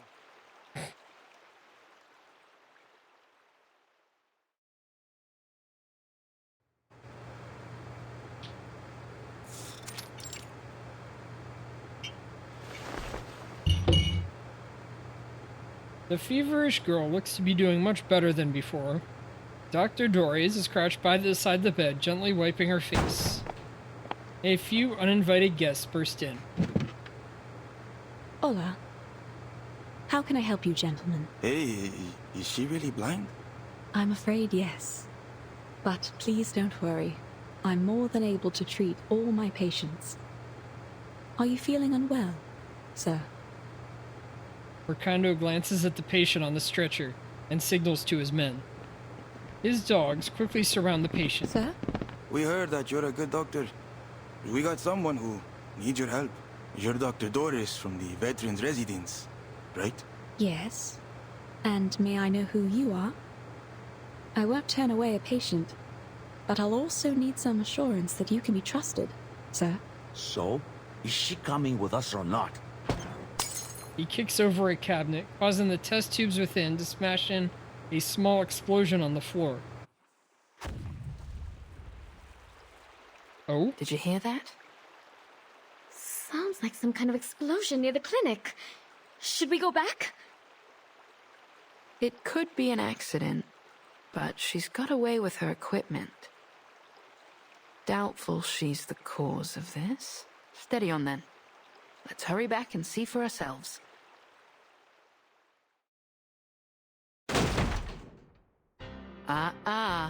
That's not how you treat a doctor, lads. The thugs instinctively draw their knives, a habit developed in their line of work. What are you doing to her? Lord Santos would like to have a word with the doctor. That's all. You're not taking her anywhere. Don't you see she's taking care of this girl? She bares her claws, digging her heels into the ground. Yeah, I'm not asking for permission, sweetheart. Ricardo snaps his fingers. Grab the doctor. Ice the rest of them.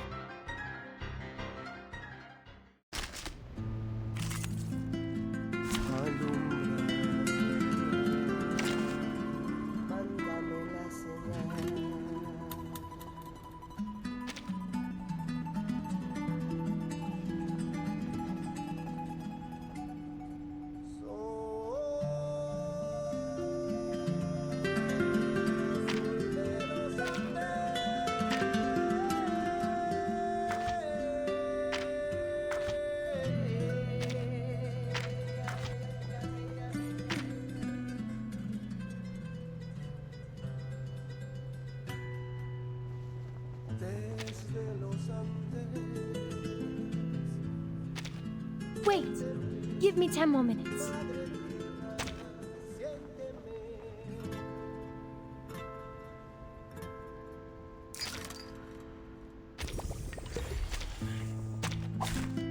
Nothing unexpected. For now. Gonna try it out with Melania.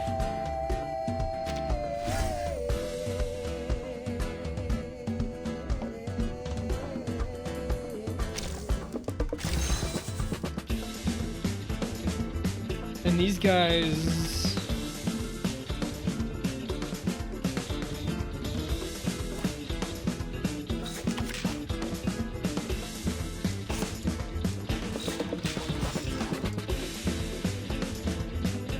Perfectly understood. Keep calm.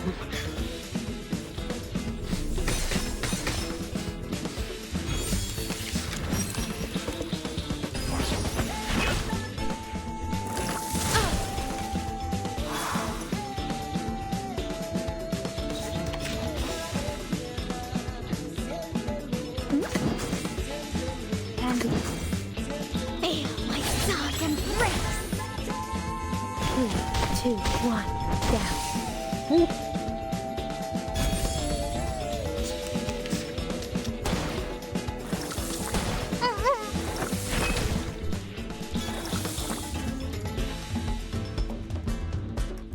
Perfectly understood.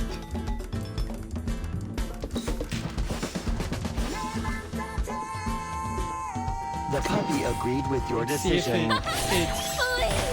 Oh, he's already been taken down. So he'll get taken out regardless.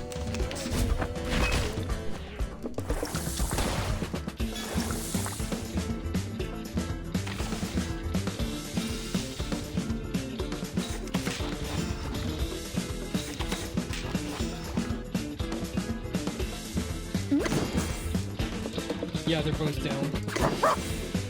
Please, allow me.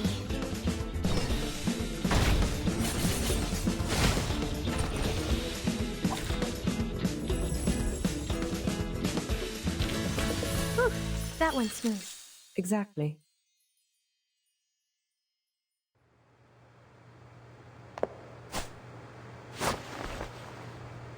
Kimberly clasps the head of a thug in her claws, poised to crush it, but she hesitates, glancing back at the doctor. Stop. Enough. I won't have you fighting in my clinic. Kimberly releases her grip. Doctor? But they've got the girl, Doctor. The feverish girl's unconscious body has been thrown over the shoulder of some of the thugs. This lady definitely isn't from the favela. So what's she doing here? She's ill. She needs my help. That is all I ever ask. Well, all we need is you, Doc. So how's about we make a deal? You come with us, we let the rest of your friends go. Understood? So be it. She doesn't hesitate to accept. Please, Doctor, stand aside. I'll happily take care of these rats. I have no doubt about that, miss. However, once violence starts and blood is spilled, there will be no end to it. For now, I would be happy to meet with the Senor Santos and seek out a peaceful resolution. I'll come with you. See? We can all be friends.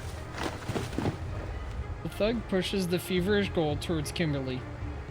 Martin. Kimberly catches her, holding her tightly in her arms. If she doesn't wake up tonight, take her to the veteran's residence first thing in the morning. All right, get the doctor straight to his reverence.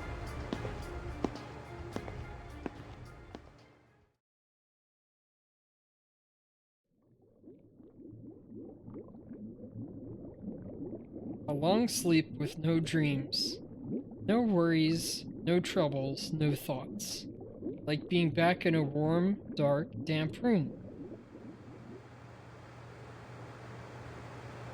She wakes to an unfamiliar place. It's quiet and strange.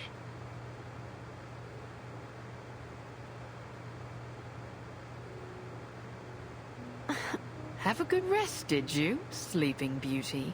Burton! You've missed quite a bit. All terrible, I'm afraid. A talking ship inside a bottle. A tiny floating fortress on the water, and beside her, a worried Miss Kimberly. Where am I? You and this lass were drifting down the river after your ship went down. You'd have met Dr. Dores had you woken up a little sooner. Doctor? Dr. Dores. Yes. She's a doctor from the veterans' residence. She saved you from the very claws of death. She...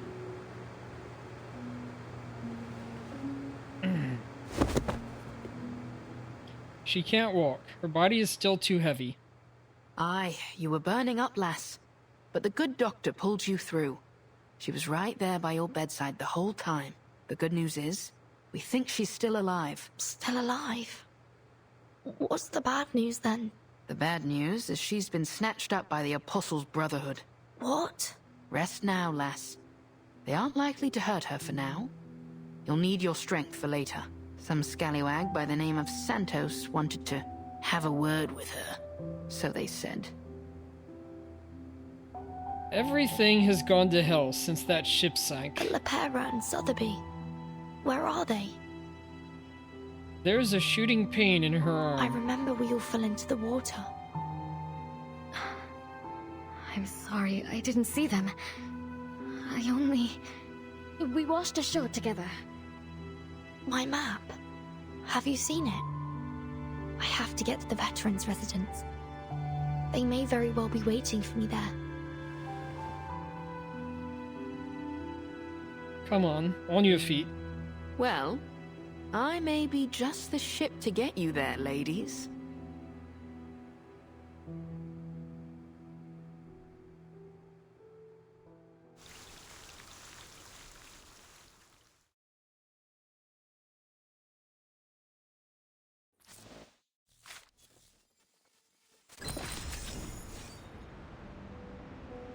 A lot of fun traveling all this way on a ship. Likely to get seasick and throw up. Sao Paulo Bossa Nova. Bossa Nova is a type of music, isn't it?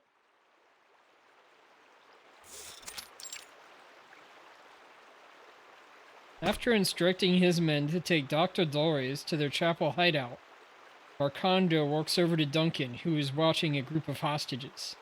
You're a clever one, viejo. I like working with your type. The hostages, Galeno among them, are lined up on their knees, their hands tied behind their backs. Marcondo has ordered that they be taken to the manor. Much appreciated. I've tried to pick up a thing or two over the years. You've had plenty of time to learn, a man of your age. By the way, what about that girl? Where'd she go? Southby is missing. Dunno. Maybe got scared away. You know how little rich girls are. I'm certain she's found her way back to her daddy's bodyguards. She'll be no cause for concern. Fine. No need to worry about this spoiled little girl. Now this bastard, on the other hand. Marcondo kicks Galeno hard in the stomach. Leave the boy be. He's not got much time left if he doesn't give up those names. His eyes dart around, keenly scanning his surroundings. Marcondo had left with about a dozen men, but he's only come back with 9. Hot enough out here? Luckily, I've got a bit of vino left. You a fan of wine, Senor Marcando? I'll fetch some for us. And all the brothers and sisters here. Let's drink to the Brotherhood and the opportunities that lie ahead. You old fox, I see your game. But why not? We could all use a drink. You, over there! Keep a watch on this guy. Don't let him get away. Gives Galeno a kick in the backside as he leaves.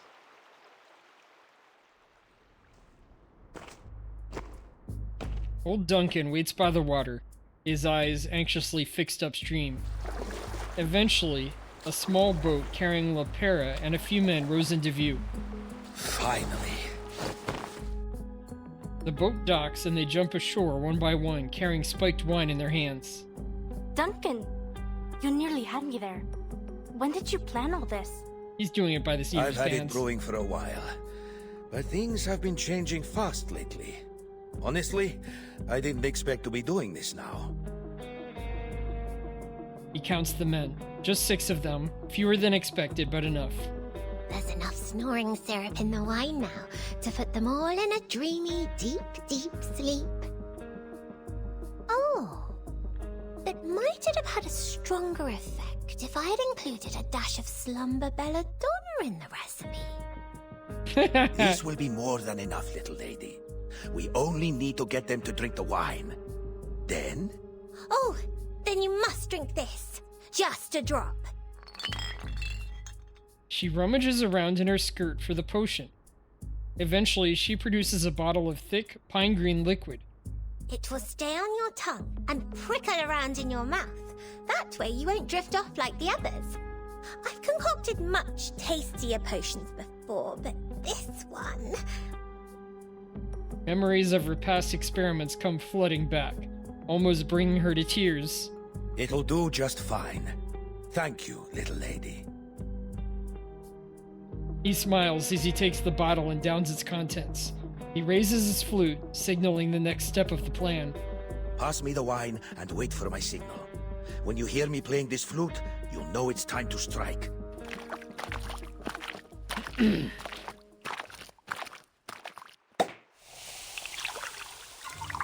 The wine's here!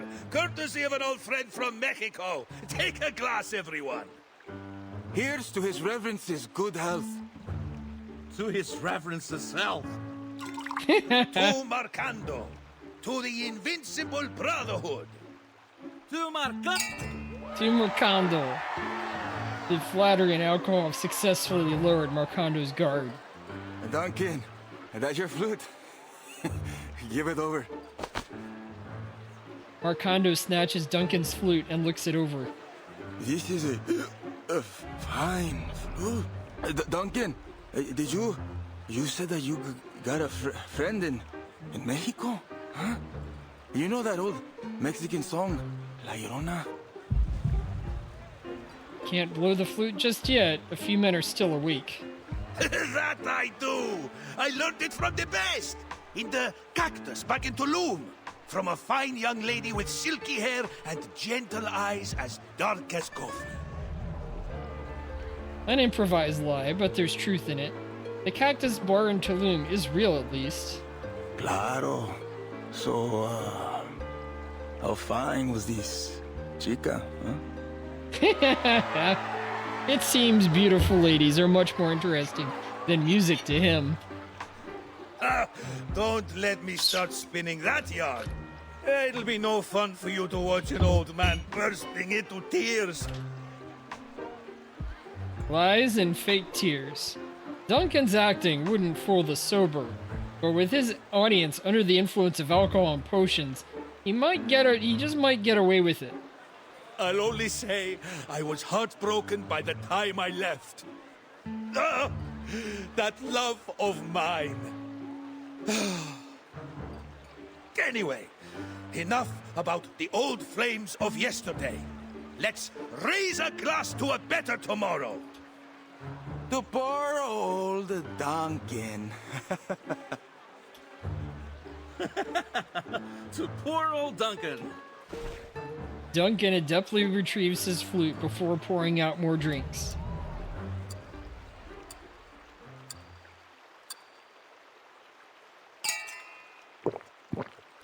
He feigns joy, drinking and laughing with his new friends until they're too drunk to stand. Every one of them is utterly inebriated. Marcando and his hounds pass out one by one until they're all fast asleep. It's time. He blows the flute and his companions jump into action. Good music. Who are you? And we have a battle. Which Let's try this one again. Shall we attempt to first?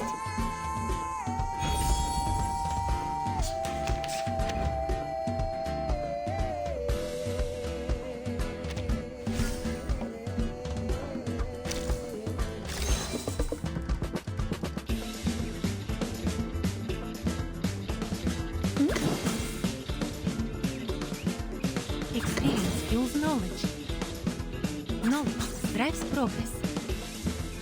Perfectly understood. Keep calm. Devote yourselves to one another. Bask in She the have sunlight. Feel my dark embrace.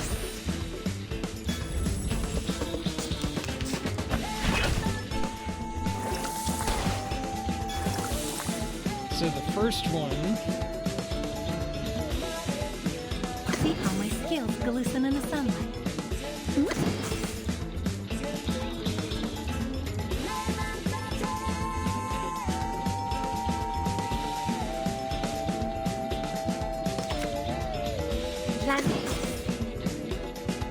Perfectly understood.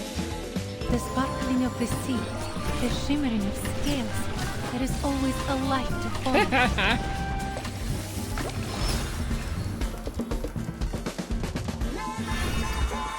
Do you have a little faith in me, Master?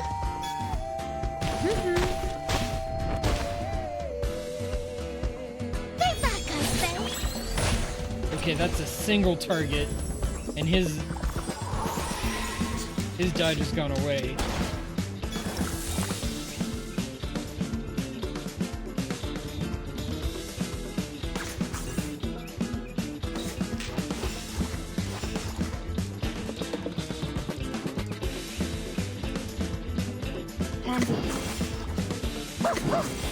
The puppy agreed with your decision.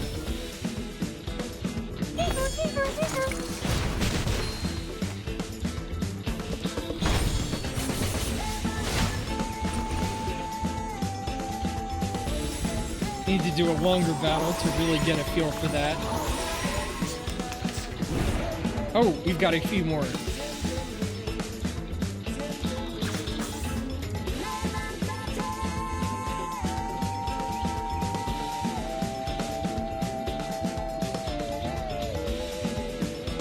Experience fuels knowledge.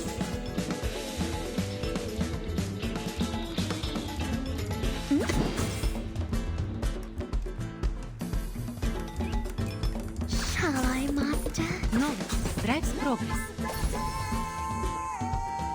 Keep up the pace.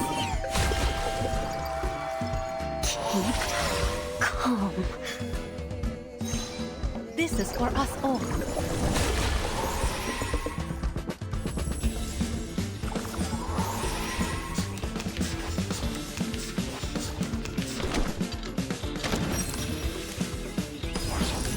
We must push on. Time waits for no one, even for a great.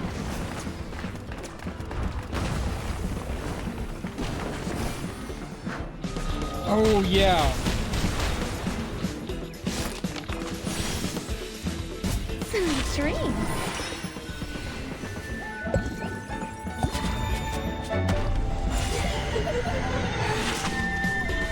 Okay. So she does... Alright. More than enough power. Although we come from different lands, we share the Lopera! Galeno! Come on, give me a hand! Oh, pinche traidor! Time to cash you out. He pins the struggling Marcondo to the ground. You'll be begging for Lord... Be reasonable, kid! The Brotherhood is finished! Your time's up! He pulls the knife from Galeno's waist and finishes Marcondo off the Sao Paulo way. Don't let them slip away! Mr. Carson! She swallows up her words. No, her butler would never do something like this. This is the raw, fierce power of a man who has lived on the streets of the favela.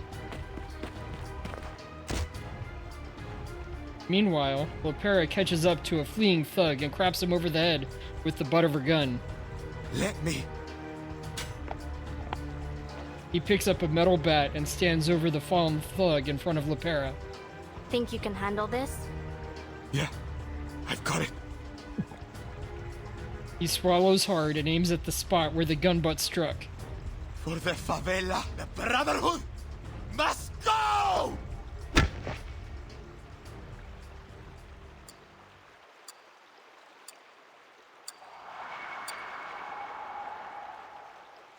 The battle is over. Sorry to put you through all that, kid. Don't mention it. If this means we can get rid of them for good, it'll all be worth it. So what's next?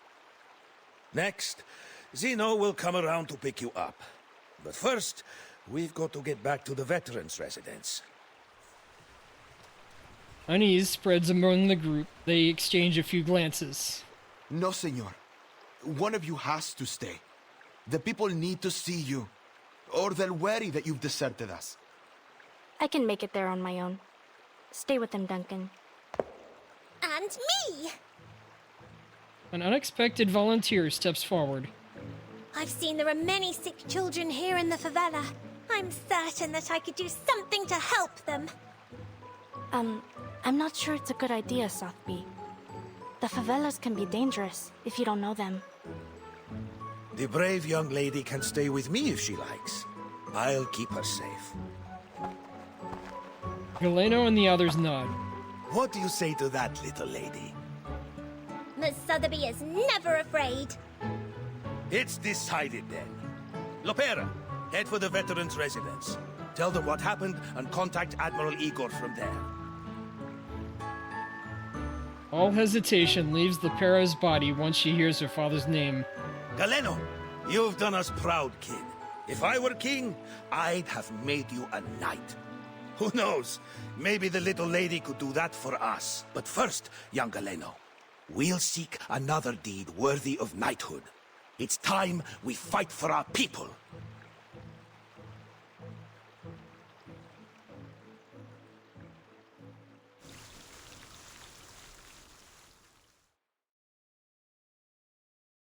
Still have quite a few trailer references to wrap up.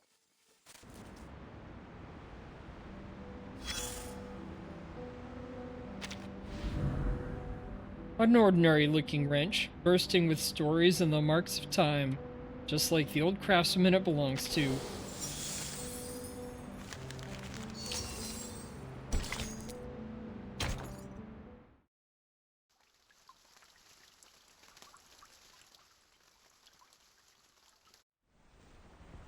The route from the favela to the veterans' residence is quite familiar to White Rum. She has ferried the doctor back and forth countless times. You ever been to a veteran's residence? Not many young faces there, besides Lopera. As far as the doc goes, doubtful anyone knows her real age. And even the saltiest sailor knows better than to ask a lady her age.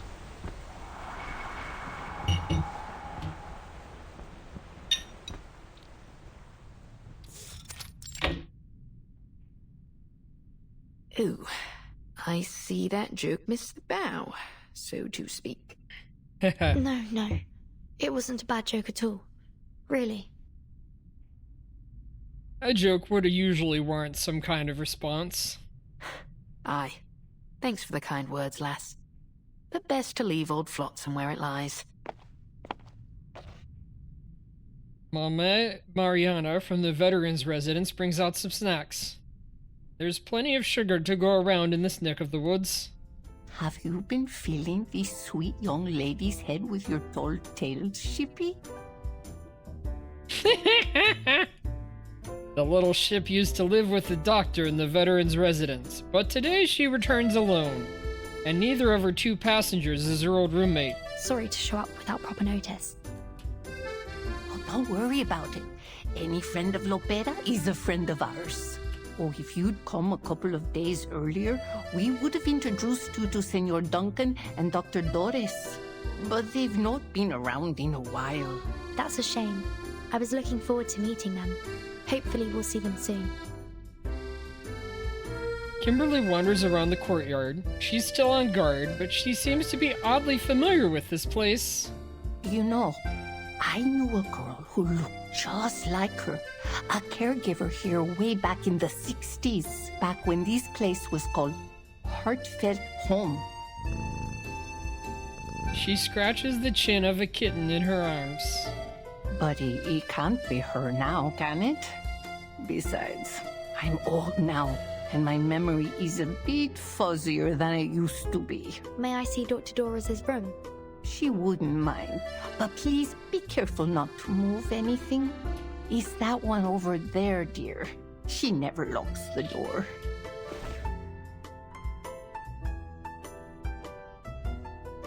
The place looks no different from the other rooms in the courtyard, but the door is slightly ajar.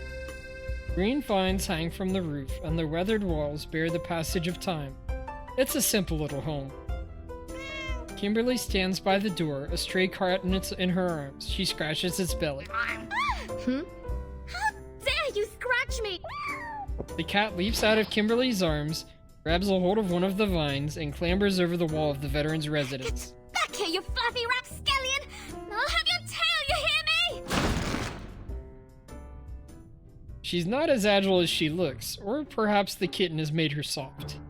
She fails to catch it, instead stumbling into the door, throwing it wide open and hitting the floor with a thud. Do be careful, Miss Kimberly. How did that happen? And how long have you been standing there? Just a little while. Funny. I've never thought to open a door like that before. Come on, let's take a peek inside.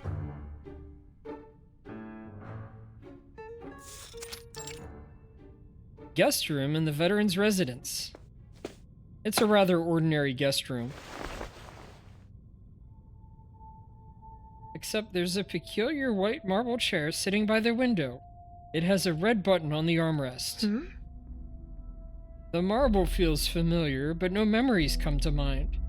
Odd how they both have some kind of familiarity with this place. What's this red button on the chair? The button seems totally out of place, as if daring someone to press it. Miss Kimberly takes a seat and curiously presses the button. Click, click, click. Despite her fervent pressing, nothing happens. Frustrated, she swings her legs over the other side of the chair. Good for nothing. A tasteless decoration. No one knows why this chair is in the doctor's room. But pressing the button didn't trigger an explosion or anything of the like. It's simply a functionless, harmless little contraption. On the other side of the room, the doctor's desk holds a stack of manuscripts. These must be articles that she hasn't sent out yet. Notes on the districts of Sao Paulo, records of Arcanus and the favelas, investigations into plantation economies in northern Brazil. She's a good northeastern woman. Brazil. And her room smells like a good woman's room. You don't find many of those around these days. What makes you say so? Well, firstly, she did save your life. And secondly, it's hard to explain. Good people have a smell. A pleasant one. My nose has never been wrong. Aww. Burton. We'll bring her home safely. This typewriter seems like it's seen a lot of use. Do you see any drafts? Any samples? I can't say. I'm not very familiar with these things. Take a look. She signed something here. But I thought her name was Doris. Could be your first name. There is a single word written at the bottom of the manuscript. Is it Erd? Of course it is. Good. Mariana! A familiar voice echoes from outside.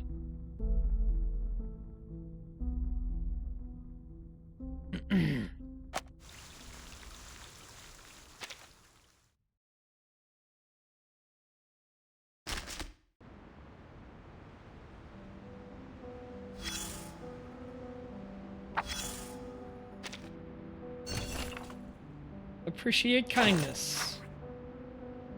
Dear anonymous gentleman, the Veterans Residence deeply appreciates your generosity.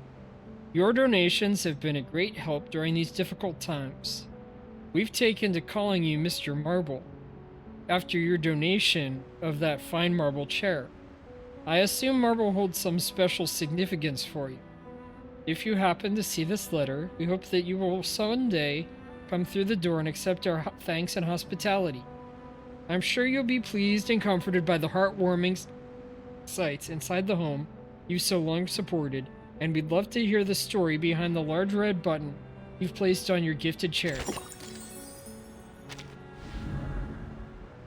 Those pristine wings, however, could never, ever fly across the riverbank. That means, well, it's one of the side story elements. Boto Corderosa.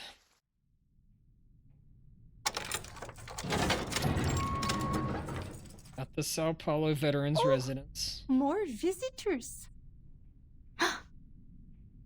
It's Lepera. She's safe. But where's Sotheby? Thank goodness. You survived too.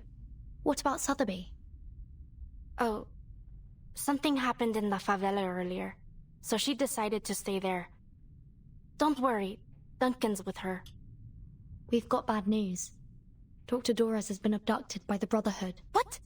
Idiotas! What's wrong with them? Idiotas! Ha ha ha! Guess I'll call the base. Mi viejo will figure something out. Sink me! Lepera! I thought you'd been sent to Davy Jones' locker.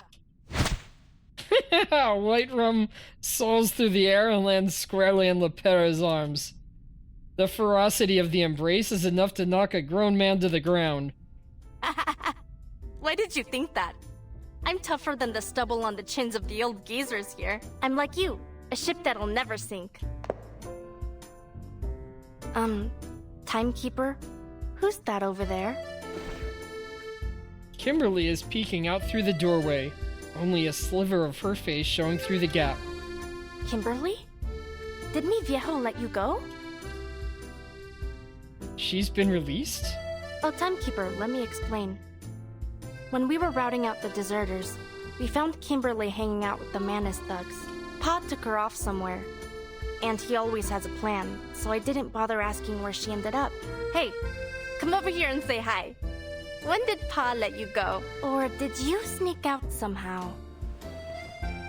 Kimberly's eyes shift, her claws tensed as if ready to spring into action at any moment. I think... Miss Kimberly, didn't you pull me out of the water? How did you know? Shortly after my fever subsided, I started to remember what happened just before I lost consciousness. There was a voice ringing in my head. It was you calling out to me. Burton, I can't have you dying here. You mustn't give up. What? I did not say that. I just took you to the doctor and left. Her protestation is almost a scream. Aye, 'tis true what Burton says. Though Kimberly denies it, she chose to save her. Even when she had plenty of chances to blow the lass down. She's a good lass at heart. Not an enemy, Lepera.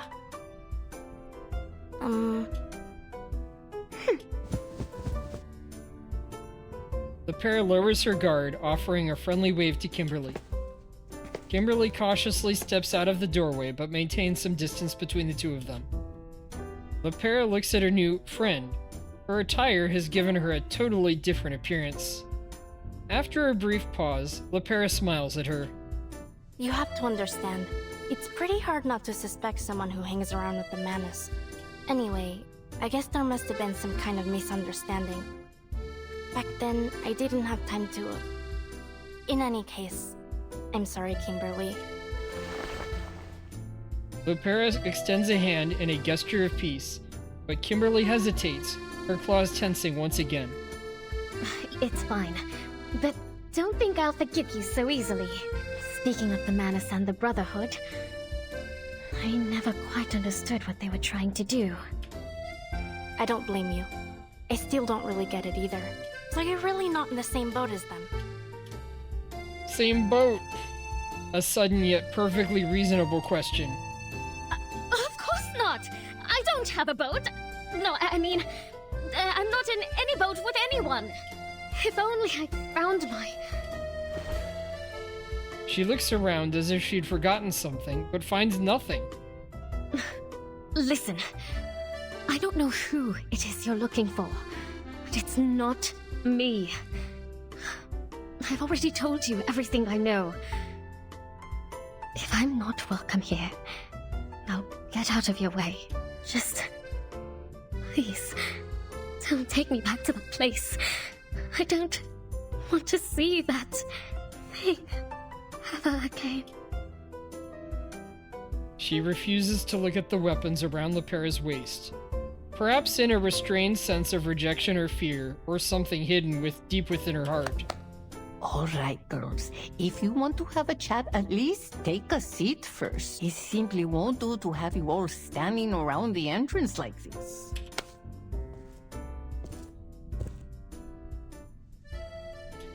Mame Mariana takes Kimberly with one hand and Lopera with the other, and leads them back to the courtyard.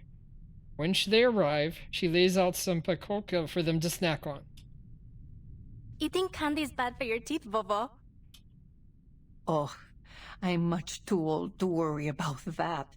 When you reach my age, and just waking up each day is a blessing, you'll eat whatever you want, too. Mamai Mariana, could I have a word with you, please? I have some questions about Mr. Duncan. Oh, Duncan. What kind of trouble has he stirred up now? All right, then. Why don't we head inside and give those two some space? And Lopera, apologize to that poor girl properly. You hear?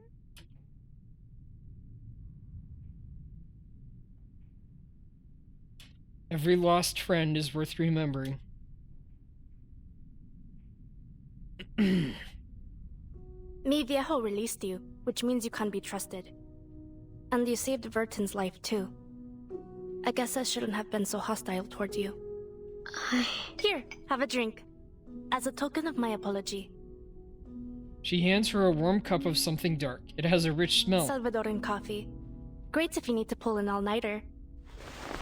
Kimberly raises the cup to her mouth with both hands and curiously sticks her tongue into the liquid. So bitter! Yep. Bitter like the old days.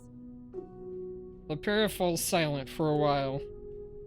Kimberly glances at the gun around Lopera's waist.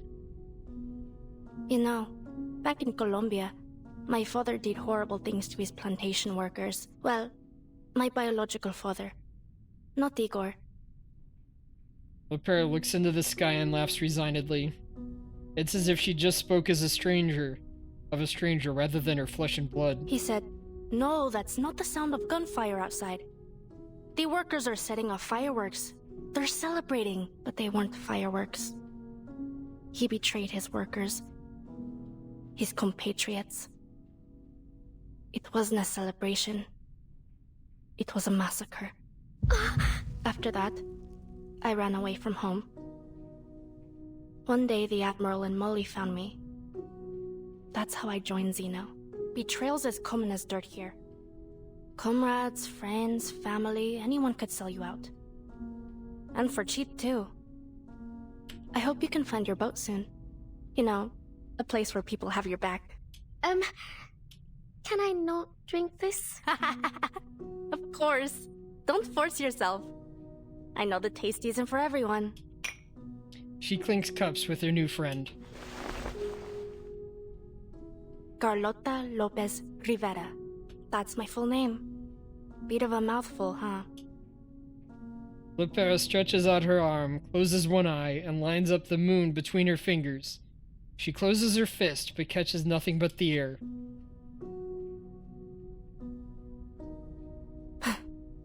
I wanted to erase it from my profile. From everywhere, to be honest.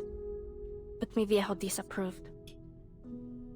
She fiddled with her fingers, her eyes lingering on that unattainable celestial body. Molly agreed with him. She said, "You mustn't forget your past, Beta." So I let it go. But Lopera sounds so much nicer. So I preferred to go by that. And you, Kimberly? What's your real name? Kimberly hesitates. Nala. Nala Hari. The residents of Heartfelt Home called me Anjo Nala.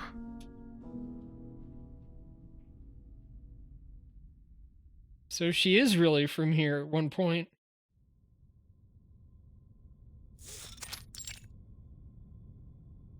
How long ago did Mr. Duncan move here? Do you remember? It must have been 5, maybe 6 years ago. I'm not entirely sure. 5 or 6 years ago. Nowhere near the 20s. What's going on? Do you have any photos of him?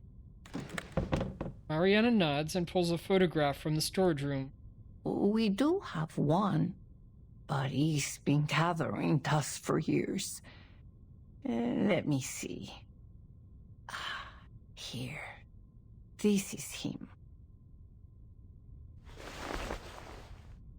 It's the same one from his Xeno days. She points to the one who looks like Mr. Carson. I know a gentleman who looked just like him. His name was Carson. Did Mr. Duncan ever go by that name? The old woman blows the dust off the frame. No, not that any of us are aware of anyway.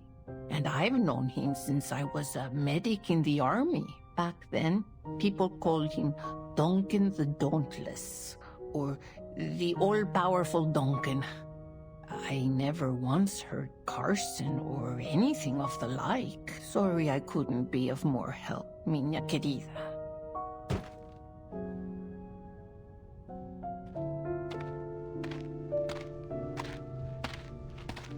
It seems an in-person meeting with Mr. Duncan is in order. As they head outside, black flashes across their vision as a crow swoops down from above. It releases the letter clutched in its claws. A crow? The crow perches nearby as the letter flutters down and lands at their feet. The old woman picks it up and breaks the seal. Oh dear, this looks like bad news. Yeah, I'll say. Santos. It's a cleanly written ransom note signed Santos. Dr. Doras is being held captive in the Colonel's manor. He's given us 3 days. He says that if Xeno doesn't return the deserters they detained, he'll execute the doctor. Mamai Mariana, please contact Admiral Igor. We need Xeno's help.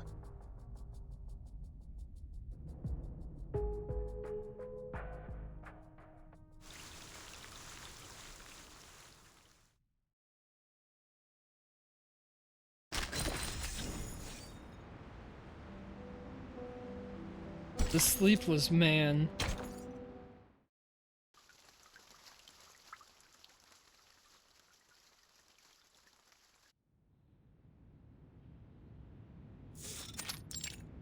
Igor's office. Admiral Igor rarely makes calls to the Xeno headquarters, but the situation has become desperate. Ah, Igor. How are things in San Paulo? Worse than expected. I have a small number of troops with me, but not enough to deal with the situation.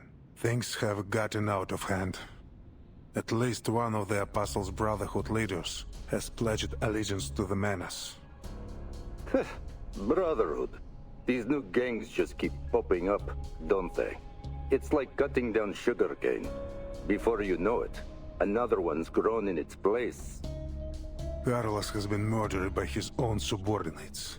Even now, some of the deserters are with the Brotherhood.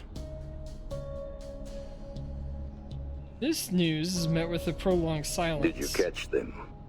Some have already been executed. The rest will be transferred to headquarters for interrogation. Good. What assistance do you require, comrade? An army. A reliable one. An army? I'm afraid that's not possible. We simply don't have the men to spare. It doesn't need to be large.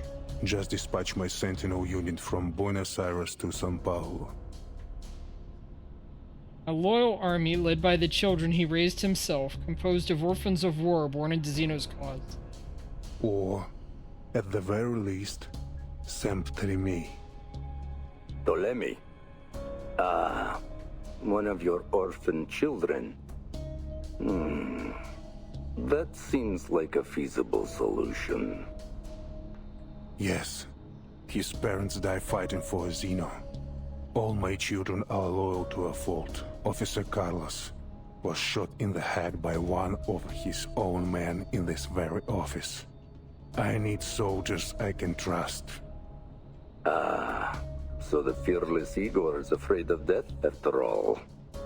An officer was killed by his own soldiers at his own base. This is an immense stain on Xenos' honor. How little honor they have left. Igor clings to it like a leaf to a tree in winter. Indeed. If everything goes according to plan, you'll see your unit shortly. Now, it's just a matter of time. The Admiral tosses the dice in his hand. Up and down, up and down. He receives the same oracle, the same answer. Like the inscription on the Behestian moment, it is eternal, unchanging. His heart is a hanging lyre, gently plucked. An ancient verse rises in the old Admiral's memory. Dark omens, ill prophecies. It is all whispered from his lips.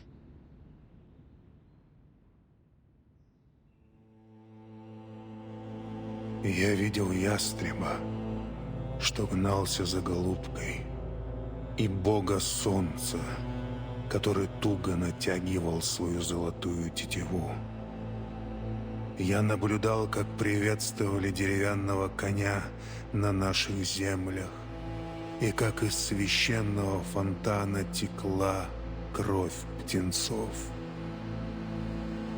Да, но человек с решительным умом и гордостью знает, что его город выстоит, его стены будут крепки, и он будет непоколебим, как ядро земли. Какой грех! Жребий брошен. Белый саван покроет его, и он будет окутан мраком. Wait.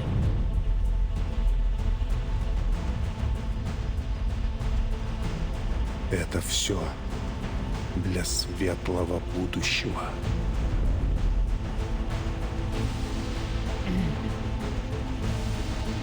Лучшее будущее для всех.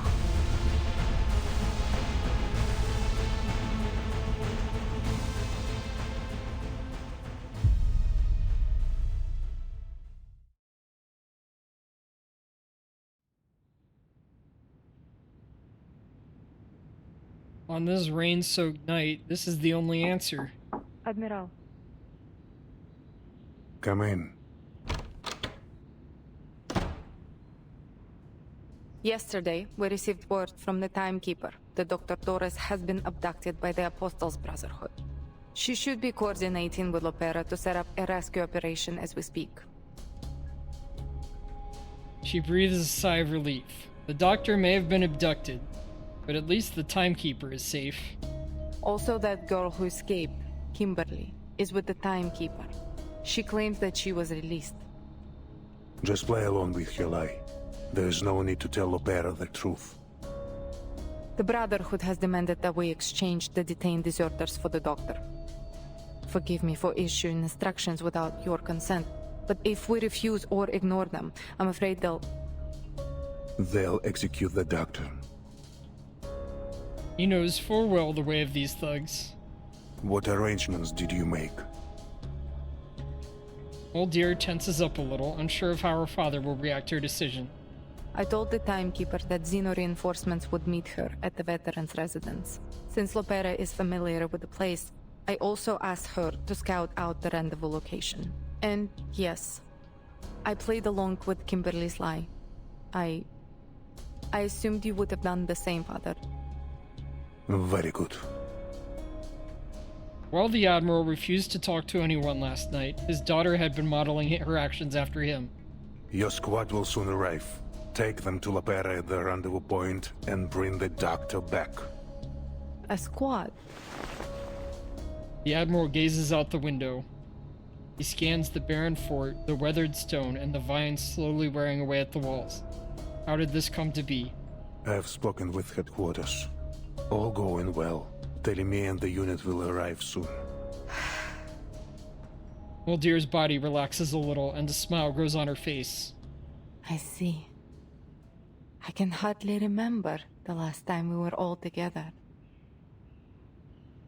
Her smile turns bittersweet. Your father died in Abadan. In a war he had no obligation to fight in. It's far more glorious to die in the throes of battle than to wither away on a sick bed. He made an honorable sacrifice. How shameful that we would tarnish his honor. Honor is a thing easily stained.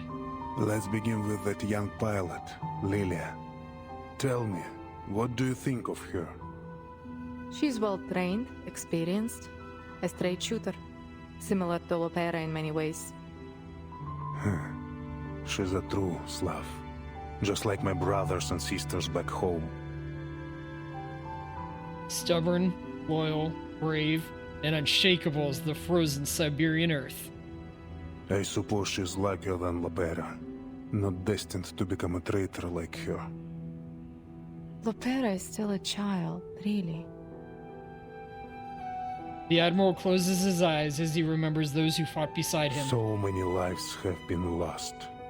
In wars, in the storm. They have all been enshrined in the Hall of Merit at headquarters. What do you think Lopera will do? She's your child, just like me. I think she will stand with us. He smirks. You think? Do you? Anyway, she's not important. Here, take a look at this. An invitation. I will not wear it, nor will you. I promise you, not one of us will wear this thing.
Alright, we're back.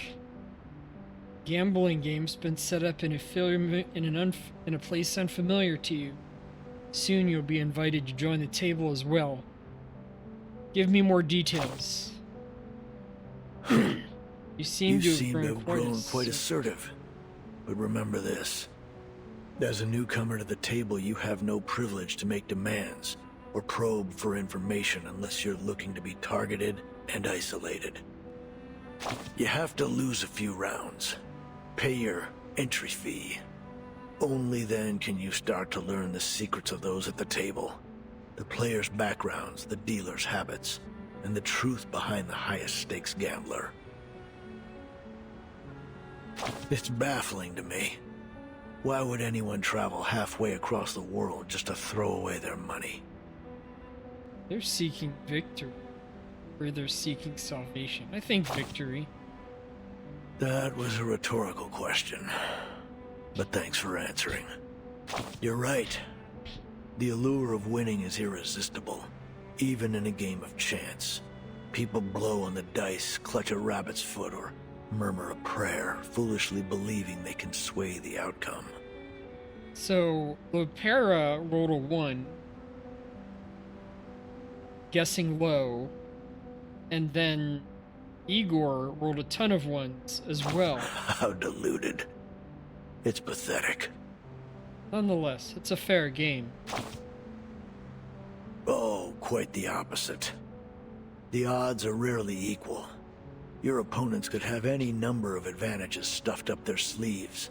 A larger stack of chips, easier winning conditions, or even the power to change the rules.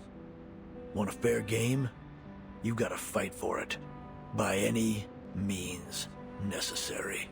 Right. The white suits always play it safe, carefully hedging their bets, while the black robes plot to overturn the table. Clever countermeasures. Clever? More like cretinous and atrocious. Once the table's flipped, there'll be nothing but chaos. Who would bother to set it right again? No one.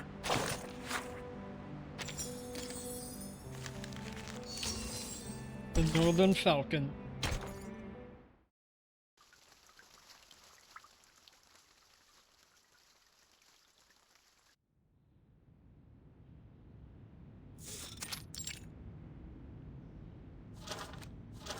The old admiral picks up the file beside him and flips through the young pilot's records. Arcanist. Abuses alcohol. Of course. And loves to fight. Messenger. Call Lieutenant Lilia. Tell her to meet me at the training ground. He rises from his chair and heads to the training ground, where the blood of the traitors still stains the grass.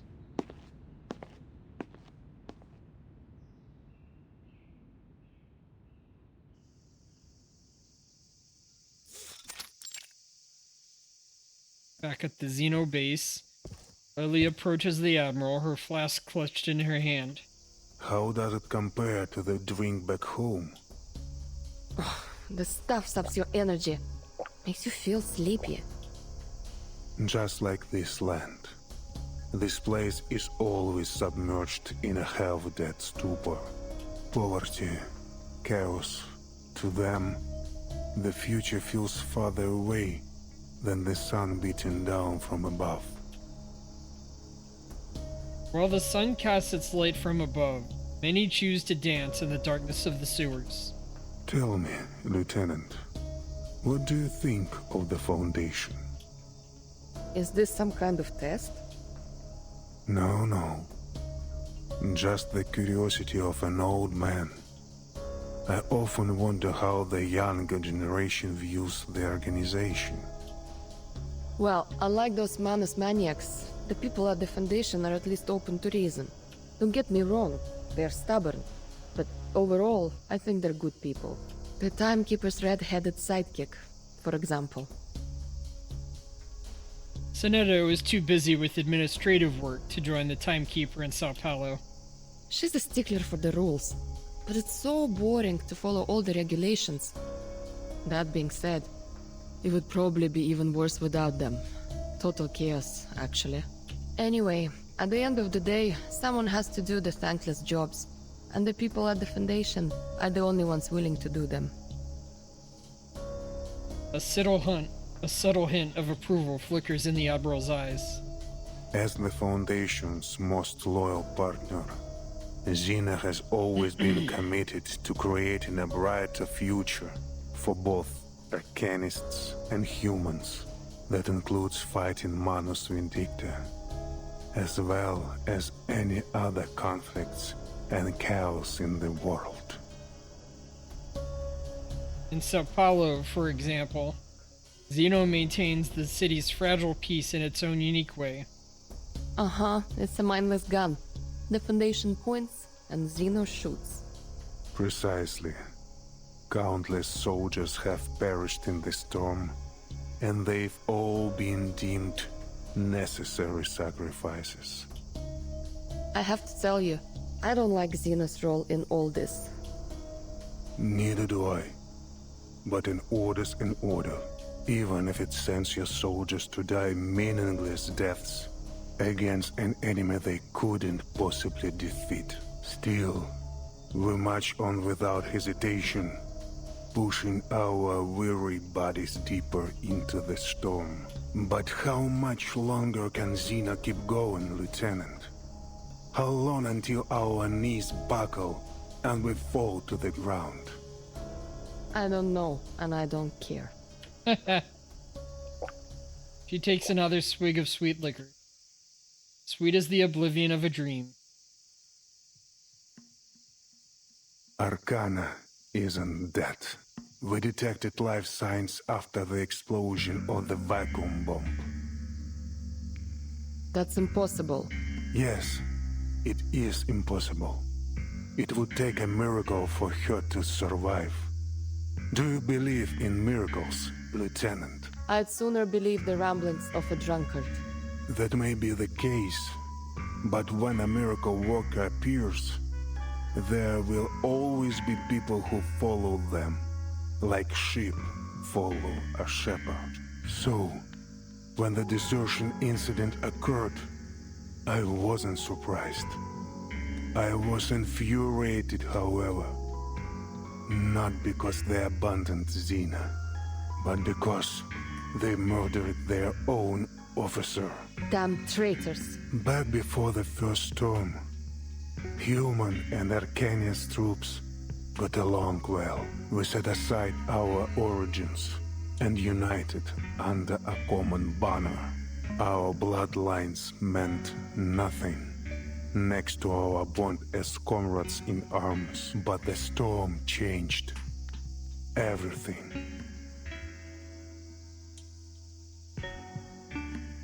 Time rolled back, and with each regression, the brilliance of Arcanum shone ever brighter. Eventually, it formed a rift between them. As a soldier, I must obey my superiors. I sent my men as ordered, no question asked. But...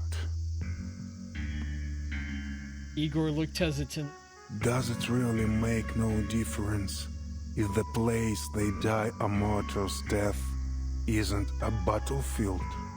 Like war, these things are never simply a matter of black and white. Lieutenant, what do you think of the Timekeeper? I trust her completely. Her statement is short and powerful. Sounds like you'd gladly sacrifice yourself for her. We need more leaders, like the Timekeeper. Manus Vindicta, the Foundation. They are just two sides of the same coin, aren't they? He sighs again, then he extends Lily an invitation. The Foundation, the Pack Security Council, Manus Vindicta. Which path do you think the Timekeeper will eventually take, Lieutenant? I trust in Vertin's decision. Ты уверен, что Зина не тестирует меня? Нет. К Зине это не имеет никакого отношения. Я сейчас говорю с тобой как Игорь, а не адмирал. With a wave of his hand, he takes his leave.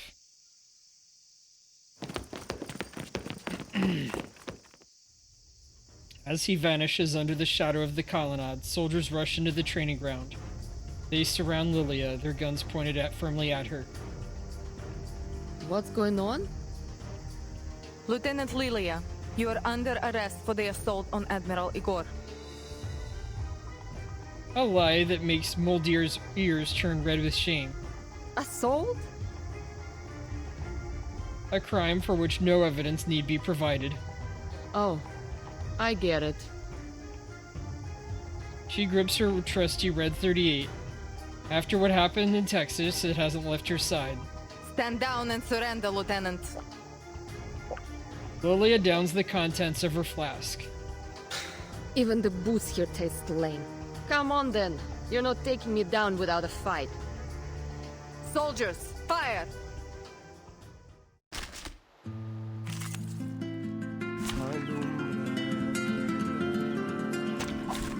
Which of these darlings shall we attend to first?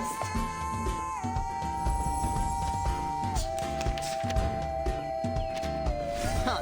Bring it on. Show me what you got. You traitor!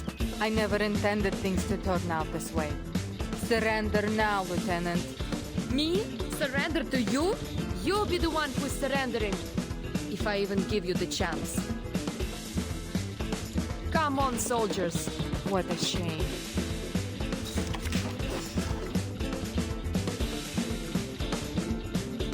Perfectly understood. Stay back, I say. Rough. Calm.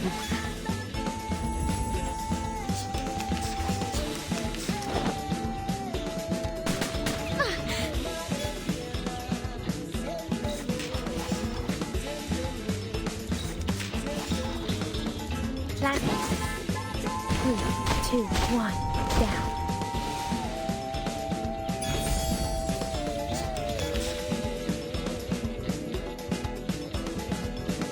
So if I do this... Hi, Master.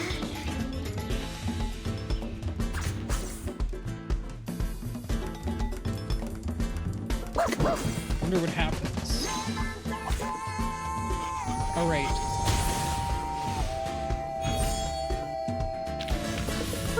That went smooth. Melania Exactly. can't cast her follow-up. I wonder if it goes away after the turn.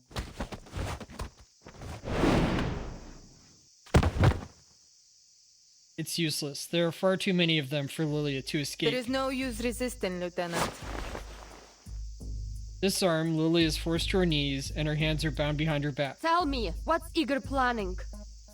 Father will lead us to a future where meaningless sacrifices are no more. The die has been cast. I hope you know that this is nothing personal. I'm just following orders. A fate as cold as the wind that sweeps across Marie-Breered land. Take Lieutenant Lilia to the holding cell. No one is to harm her without orders from the Admiral or me. What?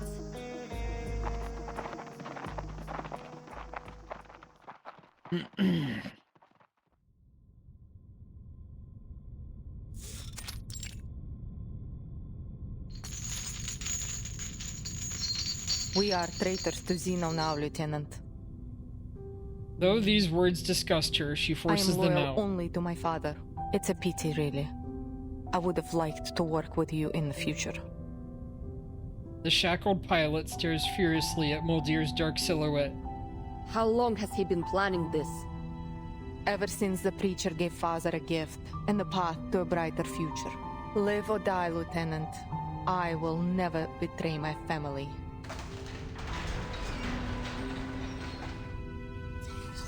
The door closes, leaving Lily alone in the darkness of the cell.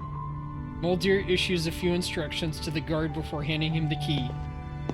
It will soon be time to welcome her brothers and sisters, for there is no turning back from the path her father has chosen. Treks led by young officers loyal to Admiral Igor roll into the base, carrying elite Xeno troops from across the country. To annihilate Manus Vindictae, to destroy the Apostles' Brotherhood and for the future chosen by the Admiral. In a world of lies, the traitor's blade has been raised. Don't worry, young comrade. Just hang in a little longer. Huh?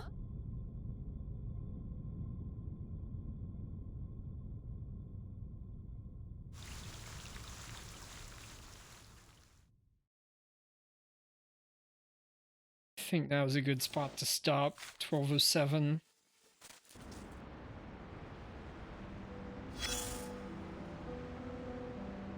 Hopefully we have, well, I could do this, but hopefully we have about half of this All it left. takes is one lie to set off a chain reaction, and I'm afraid the butterfly effect has reached you. I have bad news. You've been betrayed. But there's good news, too.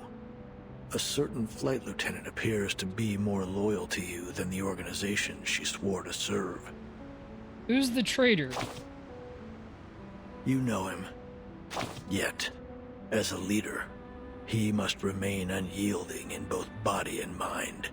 Despite his continued victories on the front lines, he made a decision so counterintuitive that even his loyal adjutant found it questionable. The top brass always sees things differently, I suppose. Hopefully, he knows what he's doing.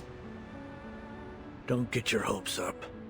He's more like a desperate patient than anything. Weary from the pain of his ulcer, and frantically searching for a way out. In his desperation, he has clutched at an opportunity presented by none other than the preacher herself. Deep down, he knows he's backed himself into a corner. I'm done hearing bad news. Great. I'm done reading reports anyway. I look forward to your wise decisions. We need some good news for a change.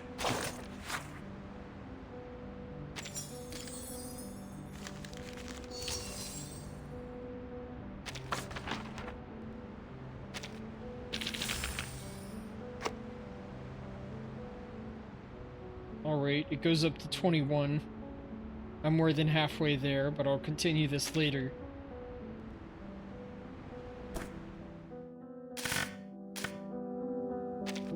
When the sun was out, I would bathe in the lake and enjoy a nap on the shore. My friends are here. Alright, Do you let's want to meet go them? to end stream. Over there behind the curtain. Can you see his feet?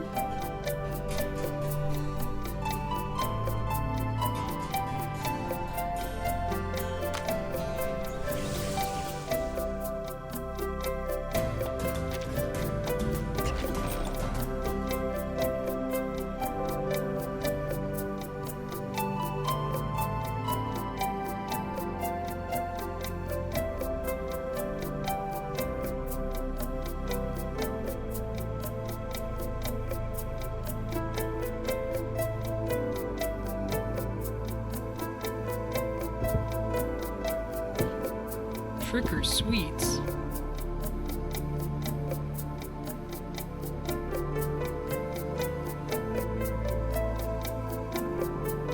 Oh, let's raid EA cosplays after playing some reverse. I want to tell them how it went.